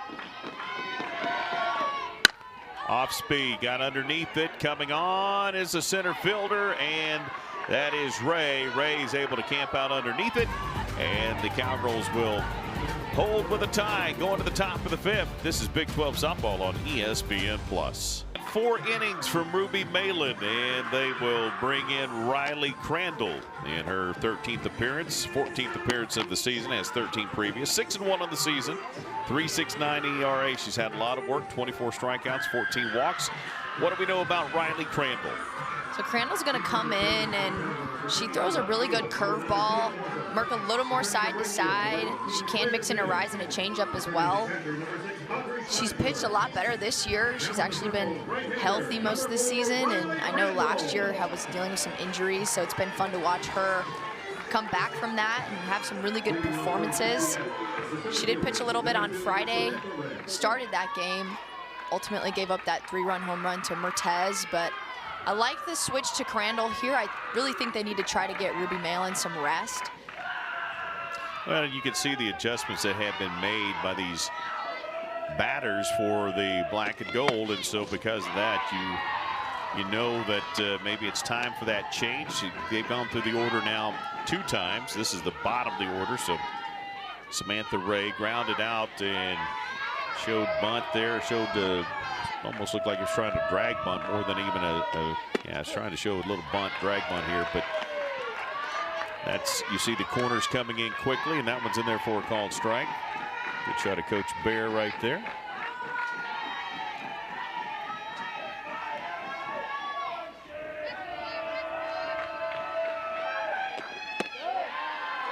And that one misses off the plate. 2-1. How important is it for Crandall after giving up that 3-run shot, not getting very far through the game? I think, what, 2 1/3 innings in that game. For her to come out here and to pitch to get her confidence in this one. Oh, and that's not going to do it right there as that hit the bill of the hat. And Ray will go to first after the hit by pitch. And boy, lucky there. That only just hit the bill of her hat, or at least it looked that way. Let's take a look. I think this is a curveball that gets away from Crandall. It just moves up and in to the lefty, Samantha Ray. Not the best start to the outing for Crandall, but like you said, it is really important for her to come in and just throw her stuff confidently, bounce back from the 3 runs she gave up on Friday. It really was just that one swing. Other than that, I think she had a pretty good outing. But they're really going to need Crandall in this season, and they need somebody to complement Ruby Malin. And they're going to come and check on Hassler, because Hassler is the one that got hit right there, right? It's Schneidmiller back out there. They keep switching them around. They got me again, but it was Schneidmiller. But they're checking her, because after it came off the bill of the hat, it hit her in the hand, and she says she's okay. And yeah, that got her in the non-glove hand. And Schneidmiller tough enough right there. Is with the switch to Crandall, they go back to Schneidmiller. And is that a pitcher preference potentially? Potentially. I know that both Schneidmiller and Hassler are really good catchers, and they both caught a ton of innings this year. I know Schneidmiller really receives the ball well back there and has been just gotten better and better every single year for the Cowgirls. So maybe a preference, but also both very good options behind the plate. So I like the way Coach G mixes them in together. And Aubrey Evans, the shortstop, behind in the count 0-2. Cowgirl basketball put out a really cool post on socials of Audrey Schneidmiller getting a chance to listen to the broadcast, in which we had a great opportunity when we had Joe Girardi here, as that one's hit and it's foul. That's a good call. Just outside that line. Great job by Rosie Davis, and we'll go back and do it again. But Joe Girardi was talking about her. He was so impressed, and he said, I love this kid's story. And he told her story, and impressive that he was able to do the research and knew so much about her when he came in here just to sit in for fun for about 5 innings. But to hear her say, man, somebody of that caliber knows my story. I mean, I just got seen by him as that one is hit into center field, and Austin has it, and the runners will stay. The runner will stay, and one gone. But that was a really cool post, and what a great opportunity for that young lady who has persevered. Audrey Schneidmiller does have an amazing story. She's battled a lot of injury throughout her career, has had countless other catchers coming in trying to take her spot, and she's stuck with OSU and has competed and battled and worked hard every single day. Really has shown a lot of improvement this year, her senior year, especially offensively. She's really swinging the bat well, has always been a great defensive catcher, has a great arm. So it's awesome to see her having that success. When Joe Girardi, a three-time World Series champ as a catcher for the New York Yankees. So I'd say that's, again, pretty good company that getting a chance to talk about her there. Is Izzy Mertes, the left fielder, 1 for 2. Had the double in the first, grounded out in the third, batting .347. 3 home runs on the season. Got to be careful here with her.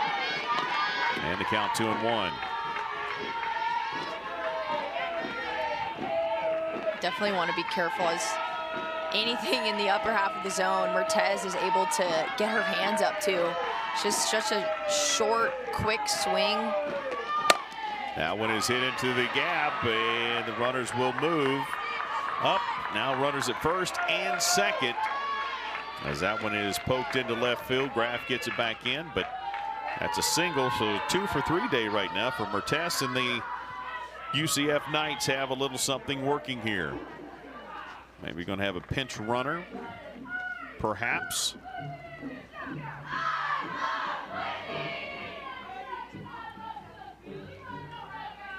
I'm not quite sure. I wouldn't imagine that you're going to pinch run for Ray. She's very, very quick.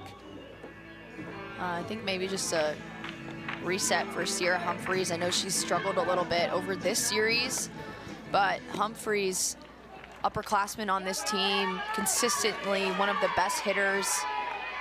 She's got a lot of power, brings in a ton of runs for this UCF offense. I think they just are trying to get her going. 0 for 9 in the series, including 0 for 2 today.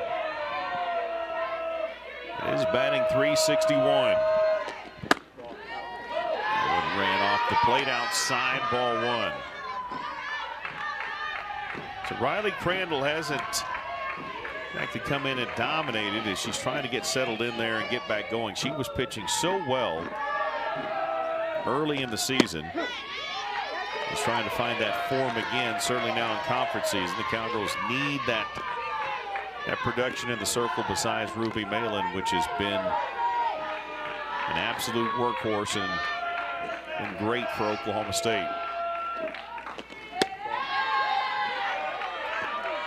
Hit by pitch was Ray, so she's at second. A line out to center field by Evans, and then the single by Mertes, and now the Cowgirls 2-1 count to Humphreys, the second baseman. Rounded out both sides of the infield to third and to first, and here's the 2-1. That one misses, 3-1.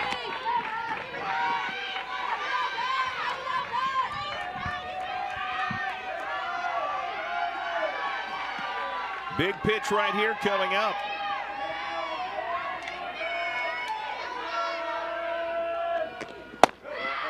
That one, ball 4, and they are loaded for the black and gold in the top of the 5th. I like that spot too from Crandall on the upper outer half of the plate. You don't want to leave it too far over the middle of the plate for these UCF hitters. I think that pitchers on both sides have done a good job hitting the corners of the zone and sometimes just not getting that call. Tough as Carly Jo Penner will come in and pinch run at second. And now you've got the ever dangerous Beth Damon, who's last time up she hit a home run. She's got a couple of them in this series, and you've got nowhere to put her, so you can't be careful here. You gotta find a way out of a jam. 1 for 2 on the day, and go right at her with a strike. Yeah, I know if I'm pitching against Beth Damon, I'm not trying to give her anything in that bottom half of the zone, especially just looking at the past 2 home runs she hit. She really does a good job getting her barrel down to the ball. That's a good pitch right there by Crandall. And just off the plate. Damon tried to reach it. She's hit safely now in 15 of 16 games. Continue to do some great damage behind 0-2 right here. Bases loaded, 1 on, tie ball game. Big AB for both teams. That one is hit into right field, and coming on is Warsop, and they throw to first, throw home, and able to come in his race. She used her speed. Pretty good throw on line, but the Cowgirls unable to get the out, and UCF takes their first lead of the ball game.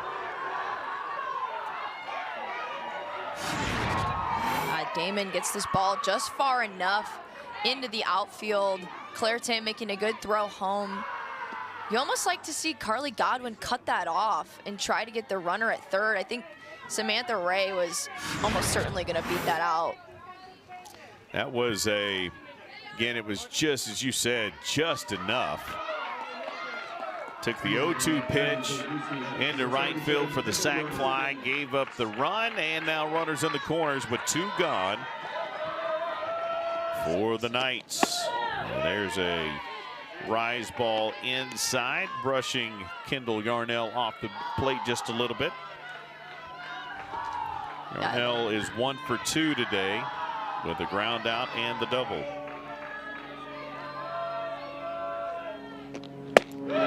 It's the same pitch. They get the throw down, and will they try to score? But it doesn't matter. The Cowgirls get her in a run down at first, and they didn't even get the score going. And so, hang on here. Let's make sure. Yeah, I think we're out of the inning. There we go. Okay, so 3-2. Give the Knights credit. Able to put a run on the board. They have a 3-2 advantage in Stillwater, Oklahoma. Well, let's take a look at where the Cowgirls are headed next. They're going to be at home Wednesday night, taking on Wichita State midweek, and then they go to the desert. Number 21 team in the country, Arizona State. At Grand Canyon, you're out there, you might as well spend St. Patrick's Day at Grand Canyon. BYU will come in here for a Thursday, Friday, Saturday set, March 19th through the 21st.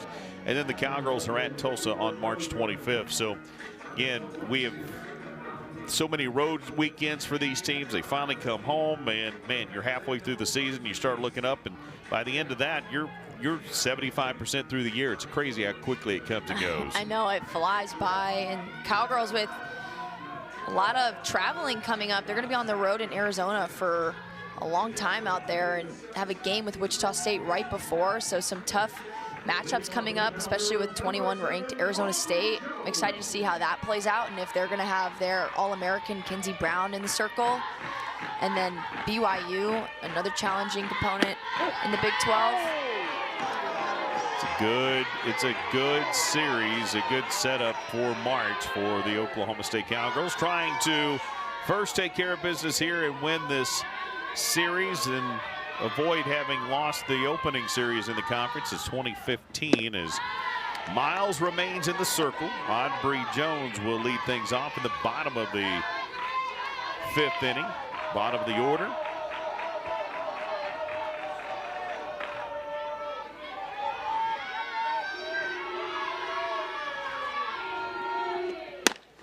And she hits that one to third. Jaimez is back over at third, I believe.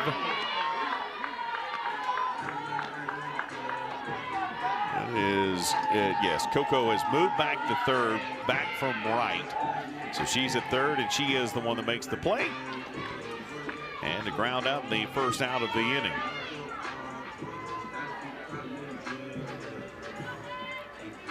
So maybe they got what they wanted out of Miles, and they're going to make another change. So she grew up a little bit here in Stillwater, Oklahoma as a kid, maybe as a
Cowgirls saw the rise ball of Vega, the off speed of Miles. What are they going to see with Reagan Vokoun, the freshman who's got a 170 ERA? So Vokoun's going to come in. She's a lefty, so change up the side of the, I guess, circle that the ball's coming out of, which will mix it up a little bit.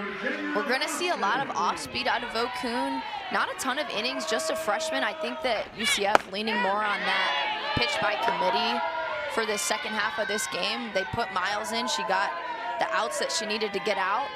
Trying Vokoun now, going to mix it up on the left side. She's, Go ahead. I was just going to say she's done well in her appearances so far, so I like the move, and I think she's just going to keep working these, slowing down these Cowgirl hitters. Well, the Cowgirls, again, Miles got the last out at the bottom of the order in Jones, and now you got the lefty-lefty matchup, as you mentioned, coming from that left side of the circle, and she'll face Austin and Tim from the left side. Is behind 2-0, but that one's in there for a called strike as Austin trying to find her first hit of the day. I think for Vokoun, the key is just going to be to not give Oklahoma State any free passes. She has struggled with giving up some walks so far in her appearances, and so there you see Coach G signaling to JL Austin to keep a small zone, make her bring you strikes.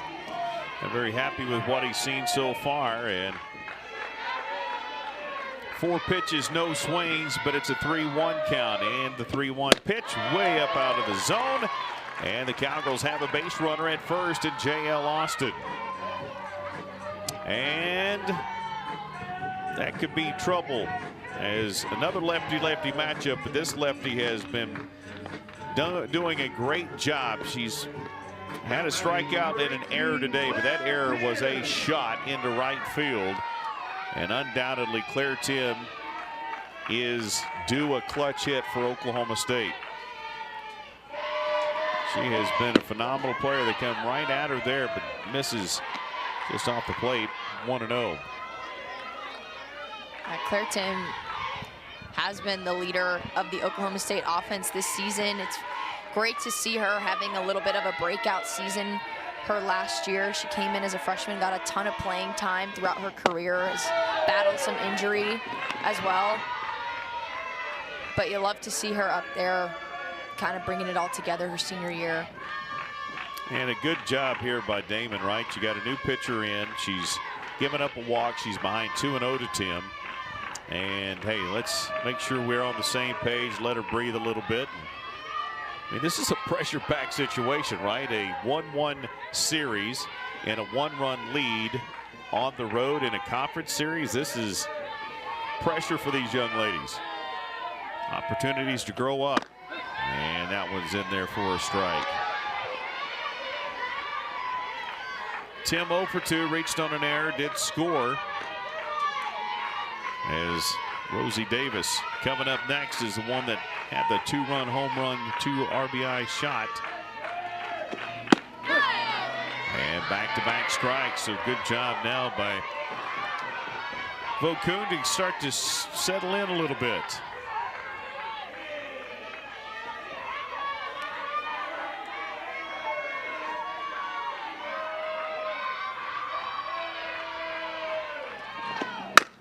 That one is hit to the second baseman. They get their lead runner, but they will be safe at first. So a fielder's choice for Claire Tim. She is on the bags for the ever so dangerous Rosie Davis. Now that was a nice little play there too by Humphreys at second base. Another player who's moved around a little bit in the infield. She played a lot of third base. Now she's over at second. Changed the angle a little bit, which is a tough adjustment. She's done a nice job over there, has made some good plays throughout the series. And another pitching change. It would appear there will be. When you've got 9 pitchers, you might as well use a few of them. You want to mix it up with all those pitchers. Who will Coach Barrett go to? We'll find out on the other side of a timeout. Pitcher in the circle today, Caitlin Cochran, the senior. 6 innings pitched, has not given up a run all year, and again, going matchup by matchup, and right now Coach Bear is really utilizing her entire staff. Tell us about Cochran. Exactly. Cochran's going to come in, throw with a little more velocity than we saw in the last 2 pitchers, kind of stay on that upper half of the zone. Not going to see as much off speed mixed in. And just once again bringing it back to a righty after 2 lefty batters faced the lefty in Vokun. So I like the mix-up. It's just keep going with that pitch by committee strategy, focusing on the matchup and just getting the outs. When we say pitching by committee, it's going to a whole nother level today. Love to know the last time the Cowgirls saw 4 pitchers in a conference matchup. I bet it has been a while. And still some action too in the bullpen out of Stewie in there, who pitched majority of the game yesterday. If they maintain this lead and want to close it, she may be that closer for them. And what a point in the ball game. New pitcher, 2 out, and hit right to the shortstop. Evans makes a terrific catch, and that's how the 5th will come to an end. The Knights have a 3-2 lead, going to the top of the 6th on the other side of another. Well, it is 3-2 in Stillwater. How did we get here? It started with a 2-run shot by Rosie Davis, and Cowgirls. Yeah.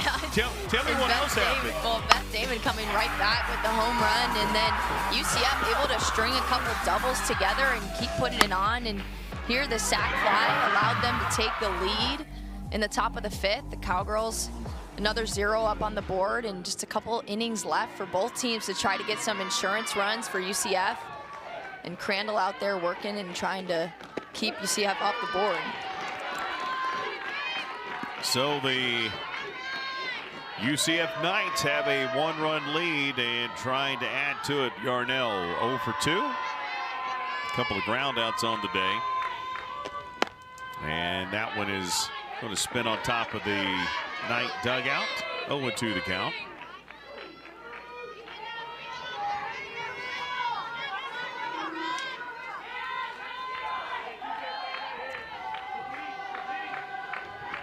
Designated player today batting .424 and fouls that one back. Count stays 0-2. Crandall again trying to get settled in here. The team still has a couple of AB opportunities coming up. Get a sense today that you kind of need to keep them just a 1-run deficit.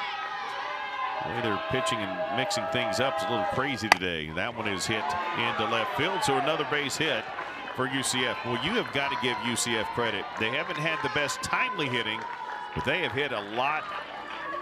They've gotten a lot of hits over the last couple of days, now up to 8 here this afternoon. And they started coming into today with 19 on the weekend.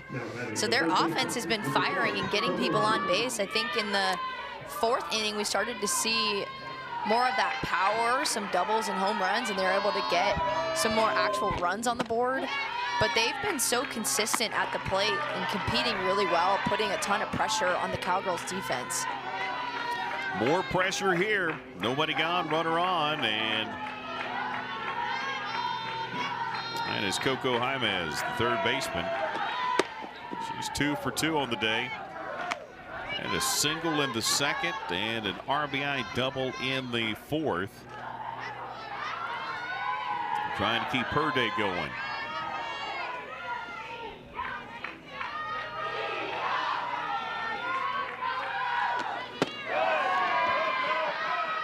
Chokes up on the bat, got that split grip. Not a home run hitter, hasn't hit one yet this season, but does have 7 RBI.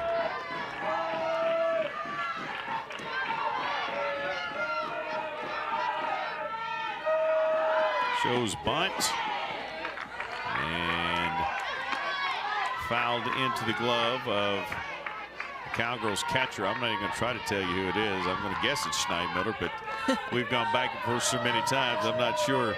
It is Schneidmiller. Thank you. I just need a little confidence too. 2-2. That one is hit back up the middle. Great effort by Jones, but that is going to be another single. Great effort by Austin to come in and try to get to it because freezing was Yarnell. She didn't know if it was going to get caught, so there was potential play at second. But back-to-back singles now for the Knights. Oh, look at the effort here by Aubrey Jones, a shortstop, fully laying out for that ball. She actually made that a really close play. She that did. Just shows the athleticism out of her as a freshman. Yeah, terrific effort right there, and a good job by Austin to be coming in. But when it was all said and done, now back-to-back singles, and Ashley Griffin's got some opportunity. Reaches on a fielder's choice and a strikeout, so she's 0 for 2 today. Struck out her last time up. She tries to lay down the bunt, and the count goes to 0-2, and that takes away a little bit of that potential right here, unless you want to gamble a little. Trying to play some small ball and create more cushion. Just a 1-run lead, but you know, Kenny Gajewski's been really good in 1-run games. 4-1 this season. 5-1 after last night, and has 73 wins now in 1-run games over the course of his career at Oklahoma State.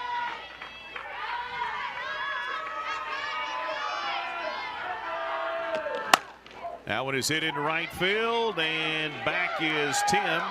They will tag, so there will be runners on the corners with 1 gone for the Knights.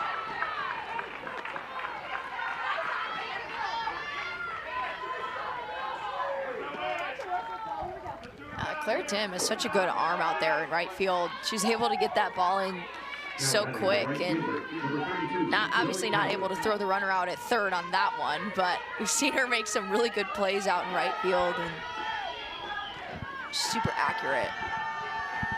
Zoe Calvez back in for Coach Bear. She struck out looking in the second, then Trim came in and pitched hit for her. Now she's back in here in the top of the 6th with a runner at third. Sac fly situation, certainly a possibility. And a 1-0 count. Now a 1-1 count. She's a slapper. At least that is what she has shown mostly today.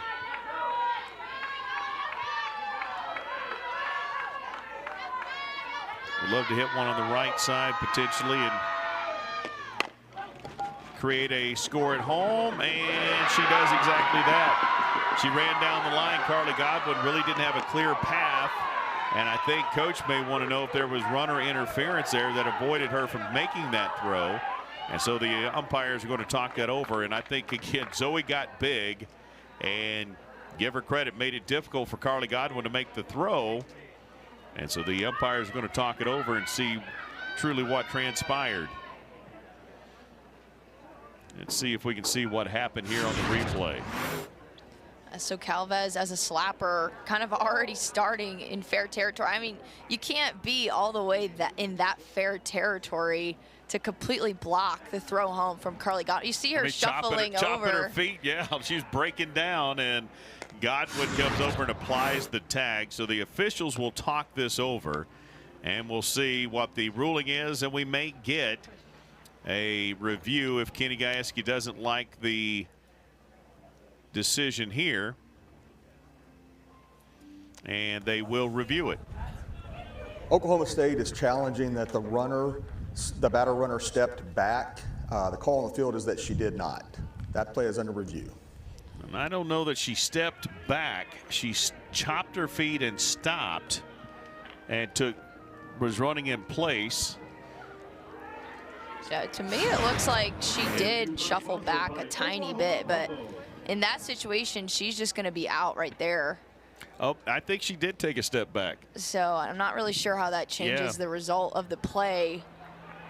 I have seen less running in place in a Richard Simmons exercise video than, I mean, that was great exercise right there. Yeah, and yeah, everybody's pointing immediately, and you got to love the new video board here in Cowgirl Stadium. So we'll find out what the ruling is. Again, the Cowgirls using their challenge here. Okay. And that would be the second out, and the runner would have to come back, right? Yeah, so that's where the challenge comes into play. Yeah, the score would not count. You would have a runner at third, and then you would have 2 gone. And we'll find out what it is right here as they have made their way back out. After review, the call on the field has been changed. The runner stepped back. The run does not count. She goes back to third base. That is, Oklahoma State still has 2 challenges remaining. Okay, so a successful challenge keeps 2 in the bag for Oklahoma State. And again, what happens is if you run backwards, then you can't make the tag, and it changes the run at home. Not sure Godwin would have got it. Honestly, Zoe probably should have just kept going, and you still get the run at home. Yeah, I think Calvez had the right idea, because in that situation, you do want to stop and make the first baseman come to you. It's just that tiny little back step that allows the run to go back to third base. And they're going to get the run anyway, as that one is hit into right field by Ray. And Ray helps her team with a 4-2 advantage. Samantha Ray coming through again for UCF in this game, in this series. She's been so good, just picking up her teammates. Yeah, Calvez made a little bit of a mistake on that, but doesn't matter. There's 2 outs, and she just comes through clutch and brings the run around anyway. Yeah, the bottom of the order, the 9-hole hitter gets you an RBI single and a 2-run lead for the Knights, 4-2. Back to the top of the order, that young lady, Aubrey Evans. 1 for 3 on the day, and she's got an opportunity to add another run. Count even to her on the called strike there from Riley Crandall. And any run you can get at this point is a huge difference maker with the offensive potential that Oklahoma State has. You definitely want to get as many insurance runs as you can. There's a swing and a miss, and the count 1-2. The other part about it is the way this game has gone with all the pitching changes and the reviews. There's not been any flow. Oklahoma State only has a couple more at-bat opportunities, but the flow has just not been there for this ball game like it typically is. Cowgirls going to have to find their rhythm, and for UCF, they want to get that one to stay in between the lines and really change the complexion of this ball game. Cal State 1-2. If that stayed in, that would have been potentially a 3-run shot. Looked like it definitely got over the fence, well over the Cowgirl bullpen. But the count's still 1-2. Outside pitch, going to go the other way. Into the other bullpen. Riley Crandall battling, trying to keep her team in it right here. Give Ray credit. You had the high of a run called back due to a review, and as she comes out first pitch, gets that RBI single off the end of the bat there for Evans, and stays at 1-2. Just a big AB by that youngster.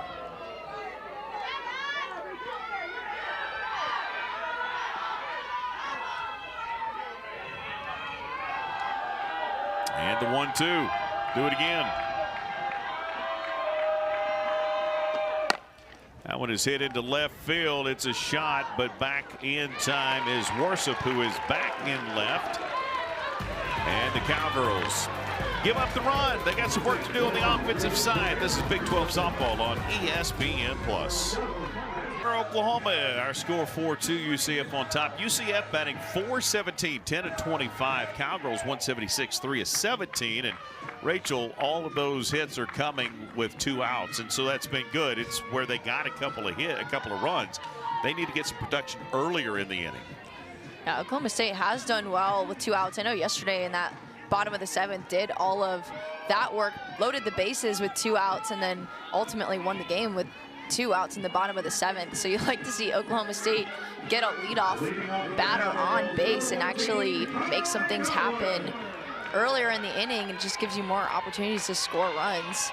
It's kind of hard when you're just working with 1 out. Well, yeah, if you're 3 of 17, then you are 0 of 14 with 1 or 2 outs, or with 1 out rather, 0 or 1 out. So the Cowgirls have got to find some earlier opportunities right here. as Cochran remains in the circle. 1-1 here to Carly Godwin. Kenny Gajewski, by the way, is 7-2 in openers. Now, this is his 11th year, and you go, where's the 10th? Well, he did not have the COVID year. Series, Big 12, he didn't get that far that season, but he lost to Texas Tech in 16, but he swept Texas, won the series against Iowa State, Baylor, Kansas, swept Tech, swept Baylor, took 2 of 3 from Baylor, lost last year 2 of 3 against Texas Tech on the road. So 7-2 in Big 12 conference openers as far as the series are concerned, and trying to get to 8-2 and give his team some momentum. As Godwin, big cut, 2-2 here. And that one's hit up the middle, and the Cowgirls have a base runner as that's squeezed by Humphreys into center field for a base hit for Carly Godwin. That's what the Cowgirls needed. That's the first hit with less than 2 outs on the day.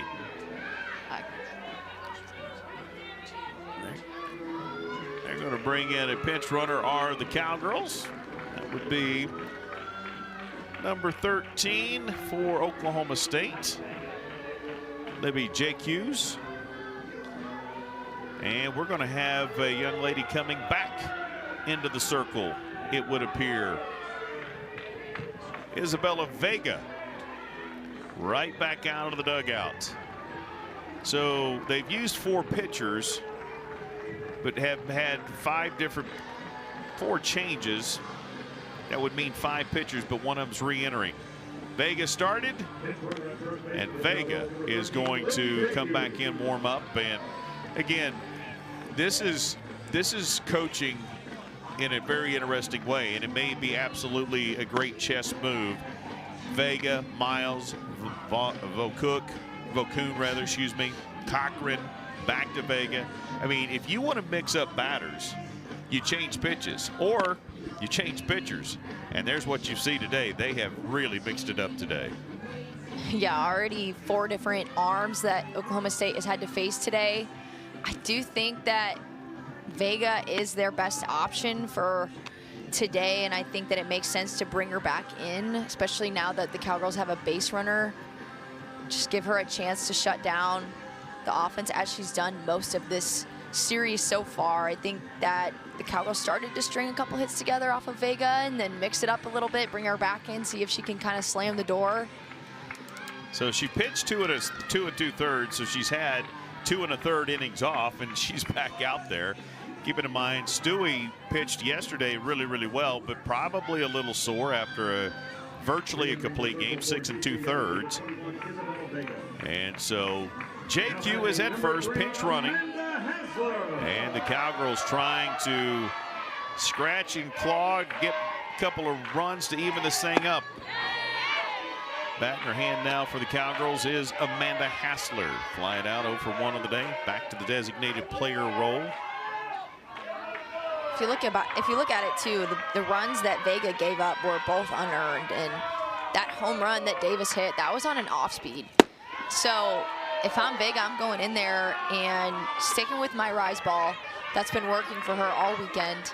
The Cowgirls still haven't been able to really make an adjustment on that pitch. I think they've been better today offensively, but I think this is going to be a test to see if they can make that adjustment here with the last couple innings. And underneath it again is Hassler. That's the second time she's done that, and Jaimez is able to come over and get the catch for the first out of the inning.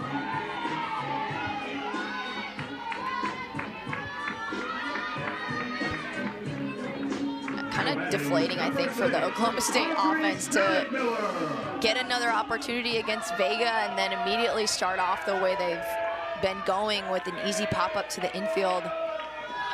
Just really want to see somebody do something different up there and get on top of a ball, try to hit something into the ground. Steinmiller has a single and a walk to her credit today.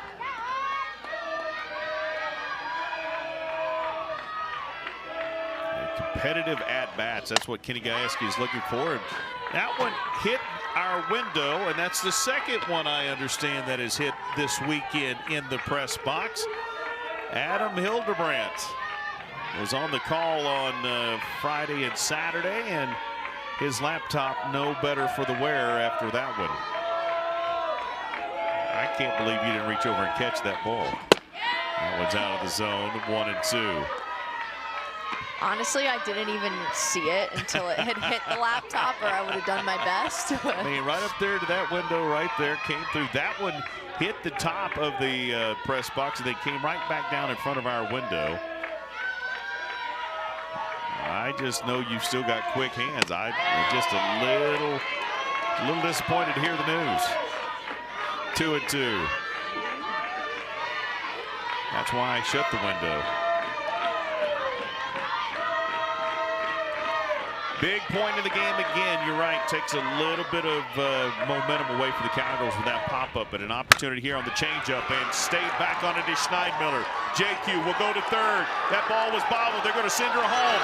She's going to be coming in. The throw not in time. The Cowgirls will advance on the run. The overthrow, and the Cowgirls have a 4-3 deficit, but a runner at third, 1 gone, and the Cowgirls have a chance with a fly ball situation to tie it up again. That ball, beautiful. That's a great bit of hitting right there by Schneidmiller. Schneidmiller saw a lot of pitches in this at-bat, got an off-speed, waited back on that perfectly, and just shot it into the right center gap. A little bobble there by Ray ultimately allowed the pinch runner, Jake Hughes, to come around and score. And then another little bobble there by the catcher, Damon, and the Cowgirls are right back in this thing. Another runner in scoring position, only have 1 out. No doubt about it. I mean, Damon had the throw was decent, but it was up the line, and because of that, it allowed the runner to advance, and now Schneidmiller is at third. So little bobble by Ray, as you mentioned, bobble by Damon, and Kenny Gajewski wants to talk this over to make sure they've got the right offensive decision-making going on right here. The Cowgirls have been out hit 10-5, but they're within 1 run, and the tying run is 60 feet away. Right there at third. And again, with 1 gone, Warsup at the plate. Tag ball situation is certainly an opportunity here. Now that swing by Schneidmiller really shifted the momentum of this entire game. That could have easily been a little pop out that we've seen a lot off of Vega, but Schneidmiller did a really great job keeping her hands up and just punching that ball into the outfield, not trying to do too much. What do you think's happening? Whether you see Ruby, hey, guess what? You re-enter, we can re-enter. But what do you think the conversation is on the offensive? Well, there's one in the circle, and then there's one with Kenny Gajewski and the batter and the base runners and all the coaches. I think they're talking about trying to lay one down or trying to get the sac fly. I would think they're trying to tell Tia Warsup, the batter, to get the ball on the ground and try to get it on, you know, the right half of the field and give Audrey a chance to get home. I think short game would be a little risky here. Schneidmiller not the best runner over at third base. As she hits that one into center field, and it's going to be a tag-up situation. The throw up the line, and the Cowgirls have tied the ball game. Great job by Warsup. Did exactly what she was trying to do, get the ball out of the infield deep enough to create the tag-up situation, and the Cowgirls have tied it up. What a ball game. Yeah, and what a series in general. Tia Warsup hit this ball really well out to left center. Made the center fielder kind of catch that on the run a little bit. The throw pretty offline, gave Schneidmiller the opportunity to score. I wasn't sure if it was hit deep enough what it was going to be, but the throw was off the mark just enough that it allowed Schneidmiller to come in, tie it up, and we have a 4-4 ball game. Great response by both teams. Cowgirls led by 2, tied up by UCF. 2-run lead by UCF. The Cowgirls have now tied it up with 2 of their own, and it's 4-4. Last year, game 3, rubber match, took 8 innings to decide. It's a 4-3 win for Oklahoma State. UCF trying to win their first series against Oklahoma State since they've entered the Big 12. And ball out of the zone, 2-1. Jaden Jones. Castillo hit a couple of times out of that second base position. And Kenny Gajewski, I like his team's response right now. I don't know what he's snacking big time over there. I think he's taking Baby Gray's snacks and just filling up over there. Great job by the Cowgirls to come back and get back in this ball game. It had a flow of they just weren't going offensively, that it was just stagnant. Now they've come back to life. Jones, 2-2 pitch. And a big cut and a strikeout.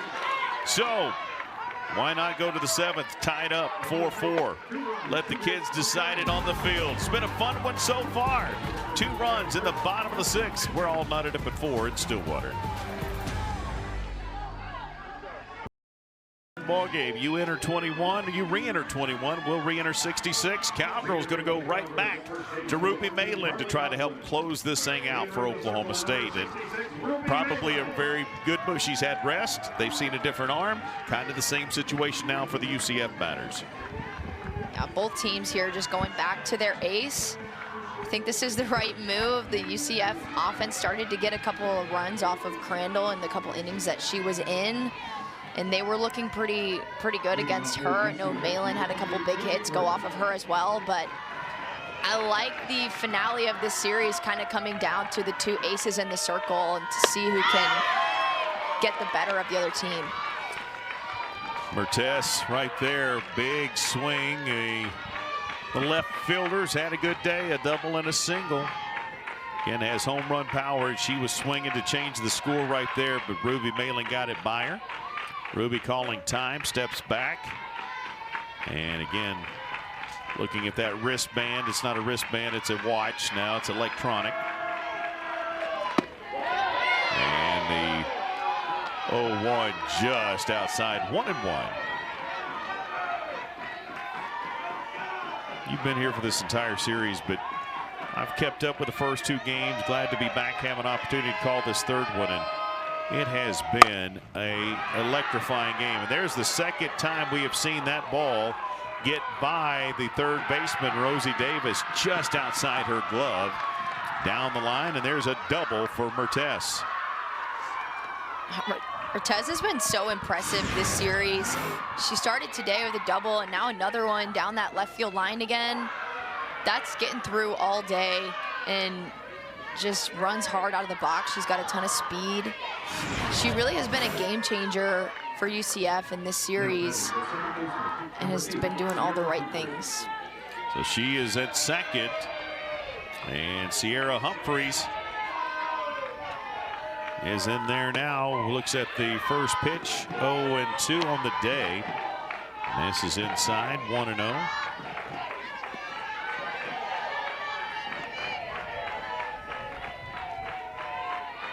Funny thing is, for Malin, is that ball is just foul. Good opportunity, trying to set up the sac fly situation, but just pushed it a little foul, 1-1. Malin knew when she went to the dugout, she probably wasn't done. They have used her in these situations so many times, and that's the other crazy thing, right? We think about a starting pitcher, but Ruby Malin has been a reliever, a closer, a starter. She has been used in every situation this season. The 1-1 fouled back, 1-2. Yeah, she knew she was going to have to stay ready in the dugout because I think the plan all along was to start her, bring Crandall in, and then hopefully let Crandall finish the game if the offense was really doing well, but they needed to bring Ruby back. And that one is hit into the right gap, and that's going to be back-to-back doubles, an RBI double, and that's going to give UCF the lead once again. Humphreys, the RBI double, and she lifts the Knights on top. Yeah, we knew it was going to come eventually from Sierra Humphreys, one of the best hitters on this team. Hasn't produced in this series so far, but coming through in a huge moment, top of the 7th, able to bring that run around. She's just so clutch and has such a great swing. We knew that she was due, and able to give UCF the slight advantage now. No doubt about it. And the dangerous Damon is back in there. Called strike to her. 1 for 2 today. Had the sac fly. Struck out her first time up. Had the solo home run, her 9th home run of the season. And the sac fly. And she shows bunt, lays it down. Cowgirls make the throw. That's an out. But the runner advances to third and only one gone. Wow, I honestly can't believe that Damon just dropped a bunt there, considering she's hit 2 balls out of the yard against Ruby Malin. But I love the team offense mentality. They're just trying to get as many runs on top of Oklahoma State as they can heading into the bottom of the 7th. Yeah, I'm not sure you feel safe with a 1-run lead going into the bottom half of this ballpark. Oklahoma State's had a ton of come from behind victories in that situation. And an opportunity here for Kendall Yarnell, the designated player. If she can lift one, tag it up, give them a 2-run lead again. Response. Cowgirls scored 2, UCF scored 2. UCF got a couple of run leads. The Cowgirl came back in the bottom of the 6th and got 2. But a response again by UCF with a 1-run advantage here in the 7th. And there's an off speed in there for a strike, 2-1. I think, too, just the mentality heading into the bottom of the 7th, knowing you're only down by 1 is a big difference than being down by 2 with your back against the wall. It's nothing the Cowgirls haven't done before, but I think this run on third base is really an important one. Well, Yarnell guessed right. She was reading fastball, but it had a little bit. It wasn't as tall of a rise ball as we often see, but it was rising out of the zone, and she missed it underneath. So now the count 2-2. That one is hit. Rosie Davis can't field it. And coming on is Jones. Jones tried to grab it, but another run is going to score as Yarnell's got the RBI double. Or excuse me, RBI single. And if Jones had been able to field it, she might have been able to make the throw home, but she didn't grab it cleanly either. I'm sure it had a ton of spin on it. I mean, the fact that Rosie Davis even knocked that ball down is impressive. That was a shot off the bat of Yarnell, Kendall Yarnell. And I think today has just been a product of what UCF has done this whole series, which is hit the ball hard, put it in play, and now they're seeing today, they're just finding a little bit more of the gaps, making some things happen. Well, yeah, they had 6 hits in the ball game yesterday. They had 13 hits in the ball game on Friday, and they've got 13 more here today. As Coach Everly Parker comes out and has a quick conversation with Ruby. So still just 1 out and 1 on as Yarnell's at first. And a 2-run lead for the Knights. The black and gold faithful here in Stillwater enjoying this one. There's a strike. Coco Jaimez, the third baseman, had a day, 3 for 3. Single, RBI double, and a single. And this offense has been so fun to watch for UCF. They distribute the production so well throughout the entire lineup. They have 4 players on this team with over 20 RBIs. Izzy Mertez now over 30 RBIs. Their offense just works so well together. They have a little mix of everything. They've got a lot of speed, some short gamers, and then the power of Damon and Yarnell, and then just some consistent average hitters like Humphreys, Evans. They have a little bit of everything. They do indeed. It's been on full display in Stillwater as the 1-2 misses 2-2. You know, Coach Malone and Coach Bear, as they call her, 25th year of softball at UCF. The program's only 25 years old. They've been to 5 consecutive NCAA tournaments now, and she's got them to a super regional, and they're off to a great start here in 26. Hit and great job right there. Oh my, that may get challenged. She hit that bag with her offhand, did she not? And then they go tag her. That was not. She was called out. She was not out. The bare hand hit the bag. Then they throw the ball over after she walked off the bag, and they tagged her as Jones just reached over and used the wrong hands. Take a look. Reached over, hit it with the wrong hand. She's safe, but she walks off the bag. The Cowgirls, then Ruby Malin goes over and tags her, and she's out. I don't know why she wouldn't. Well, because it's almost the same as your foot touching. It is a force. You're right. It is a force. You're right. So I think she had her out. I think Malin just wanted to make sure that she got her. Well, I think what the dugout saw is exactly what I saw. You did in a non-force out situation. You have to use the if you're going to apply the tag. It looked like she used the wrong hand. So yes, you're right. I think the craziness of that play overshadowed the diving stop there by Aubrey Jones at shortstop. She's been outstanding at shortstop, just saved a base hit. I mean, how many shortstops do you think they're going to make that play up the middle? That was so athletic. Kylie Naomi was so good and had such incredible range for Oklahoma State. But Jones is showing she's got incredible range too, and she has an absolute cannon. We've talked a lot about that, but that's a big out right there, out number 2.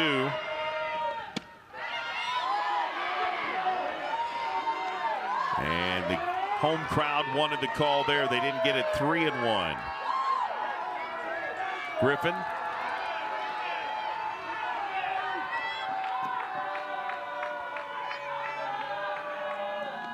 Everyone's fouled back. She sat on that one well, fouled it straight back, and the count goes full at 3-2. 13 hits on the day for the Knights, 5 for Oklahoma State. A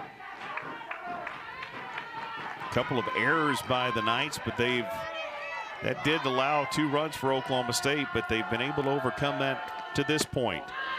And there's ball 4. So Griffin draws the walk, and now runners at first and second. 7th batter of the inning coming to the plate for the Knights. Zoe Calvez, the right fielder.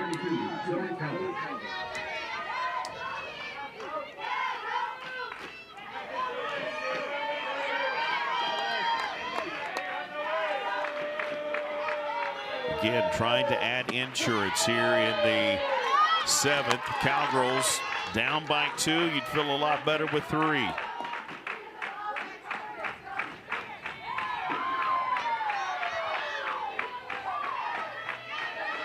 Calvez 0 for 2. Keep in mind, she was part of that review last time up. She had a runner at third, hit one to the right side to Godwin. And then on her way to first, she stopped and then backed up and was called out. So the run came off the board. Had to go back to third, but then immediately Ray got the RBI single to score the run anyway. Now one is flared into center field. Austin coming on, underhanded, dead run, makes a great stop, and the half inning is over. Top of the 7th, 2 more runs for the Knights. They've got a 6-4 lead, bottom of 7th straight. 1-2, down by 2, trying to get things going, and they got a 2-run shot for the Cowgirls in the early on by Rosie Davis. That was back in the 3rd inning. But answer for answer for answer. 2 for the Cowgirls. And again, here's what's at stake for today. Avoiding the first home series, Big 12 opening series at home since 2015 for Oklahoma State. And for UCF, they're on the verge of their first series win against the Oklahoma State Cowgirls in program history. And that's where we are right now as Isabella Vega stays in the circle. And as I mentioned, the Cowgirls have 9-1-2, but they are going to have a pinch hitter. Going to bring in Kaya Booker, the young lady that was the go-ahead run in game 2. Came in as a pinch runner. And she's ahead in the count here, 1-0.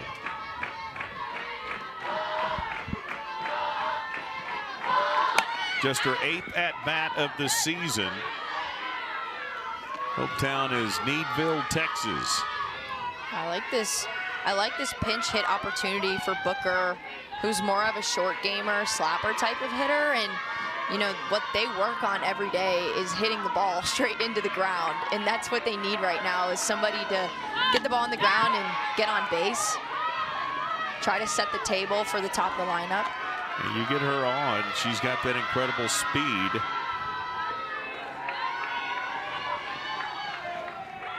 And she's behind here in the count, 1-2. Georgia Tech transfer. And lets that one go out of the zone, 2-2. Cowgirls scored first, responded to by UCF. It was 2-2 going into the 5th. UCF added 1 in the 5th, 1 in the 6th, led by 2. Cowgirls scored 2 in the bottom of the 6th. We're tied. Then 2 more runs by UCF in the top of the 7th has them on top by 2. And a good stay-alive swing for Booker. Count will stay 2-2.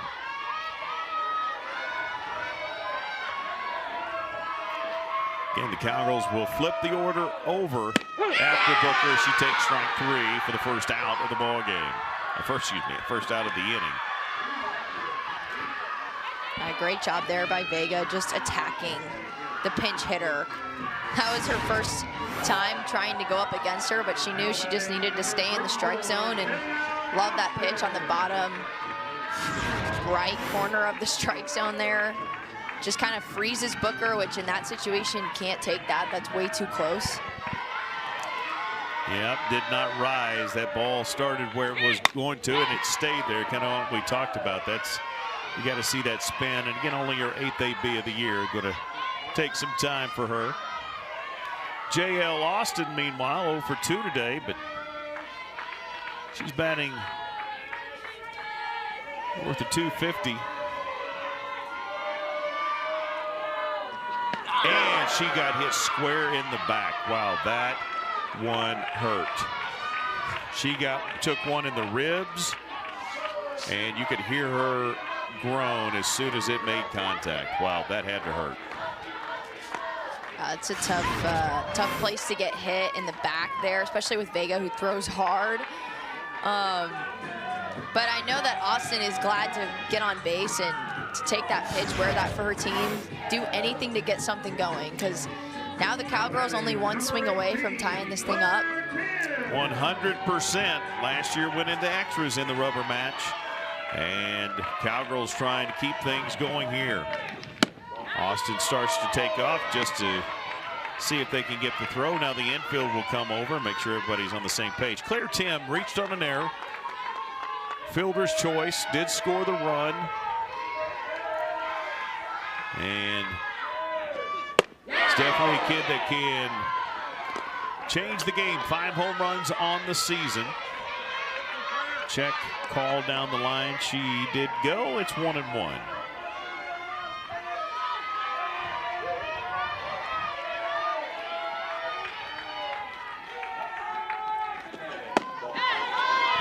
Ran off the plate. Great job by Tim. You could see she was taking that, read it the entire way. Count 2-1. And the outfield right now for UCF, really, really deep. Center fielder Ray almost on the warning track out there. Don't want to let anything get by them and give JL Austin the chance to score from first. They want to keep it in front and also protect the long fly ball. They are standing on the track essentially about 2 feet in front of it all the way around the outfield. And keeping in mind Rosie Davis is also coming up. And Tim stays alive, fouls that one off. 2-2, stays at 2-2, batting .383. Trying to give her team, as you said, whatever it takes right now. Tim's batting .385 with runners in scoring position, which is essentially what she's done all year long.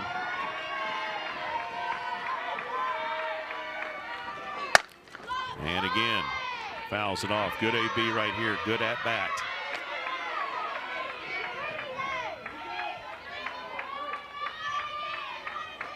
Been a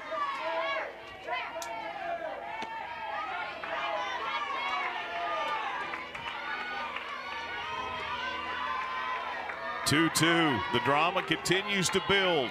The Knights looking for their first series win against Oklahoma State. Off the plate, 3-2. And a big pitch coming up right here. This is exactly what Oklahoma State wants, is Claire Tim with Rosie Davis up next. You know, two of their best clutch hitters and two leaders on the offense. These are the people they want the bat in their hands.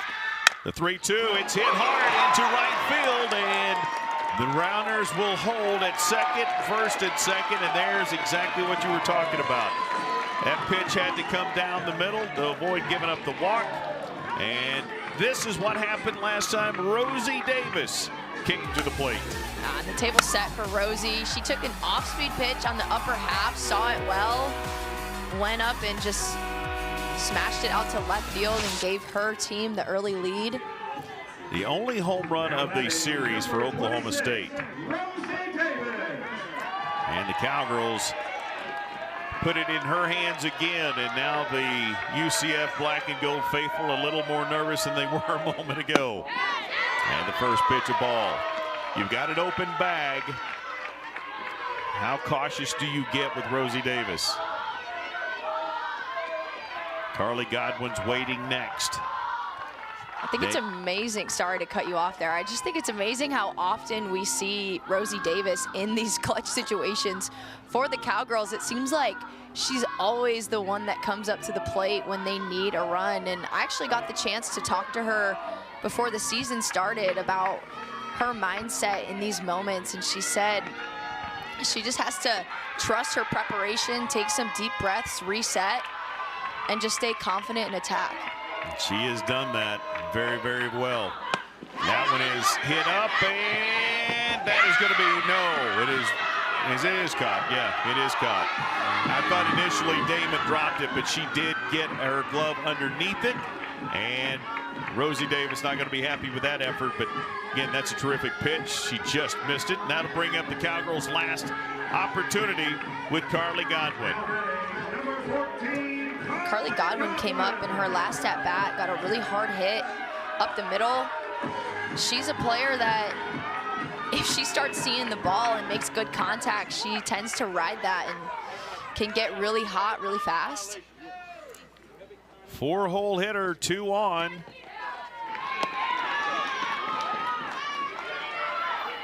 And now they're confirming the out, I guess. Oh, there was a clock issue, I'm presuming. And so a strike on Godwin. She hits that one to the second base. Humphreys makes the throw. And the UCF Knights have just won their first series against Oklahoma State with a 6-4 victory. And Rachel, this was a great series, one that both teams are going to be able to build off of, but congratulations to the Knights. This is a on-the-road momentum builder for their team. Yeah, such a competitive series between two top 25 teams, in my opinion. Just both such good offense from the UCF team. Over 30 hits this weekend. They were relentless offensively, and then Vega with 2 stellar performances in the circle just ultimately allowed them to come on top. But this was a really fun series to watch. Terrific teams, both of them, and UCF now starts the season with their first Big 12 series win, and they did so on the road against the number 12 team in the country. So the Cowgirls will regroup, and we'll get ready to go to Arizona State next week as they get ready for their opportunity to get their first win of the year. So 6-4 our final. Terrific effort by the two teams, and you see the mutual respect there from the two coaches. Great stuff by the Cowgirls and UCF. It went back and forth. A 4-1 win in game 1. A 2-1 win for Oklahoma State. And the final here today, 6-4, and a series win for UCF. That's going to wrap it up for us, for our entire crew, and Rachel Becker. I'm Casey Kendrick. Thanks for watching Big 12 Softball on ESPN+.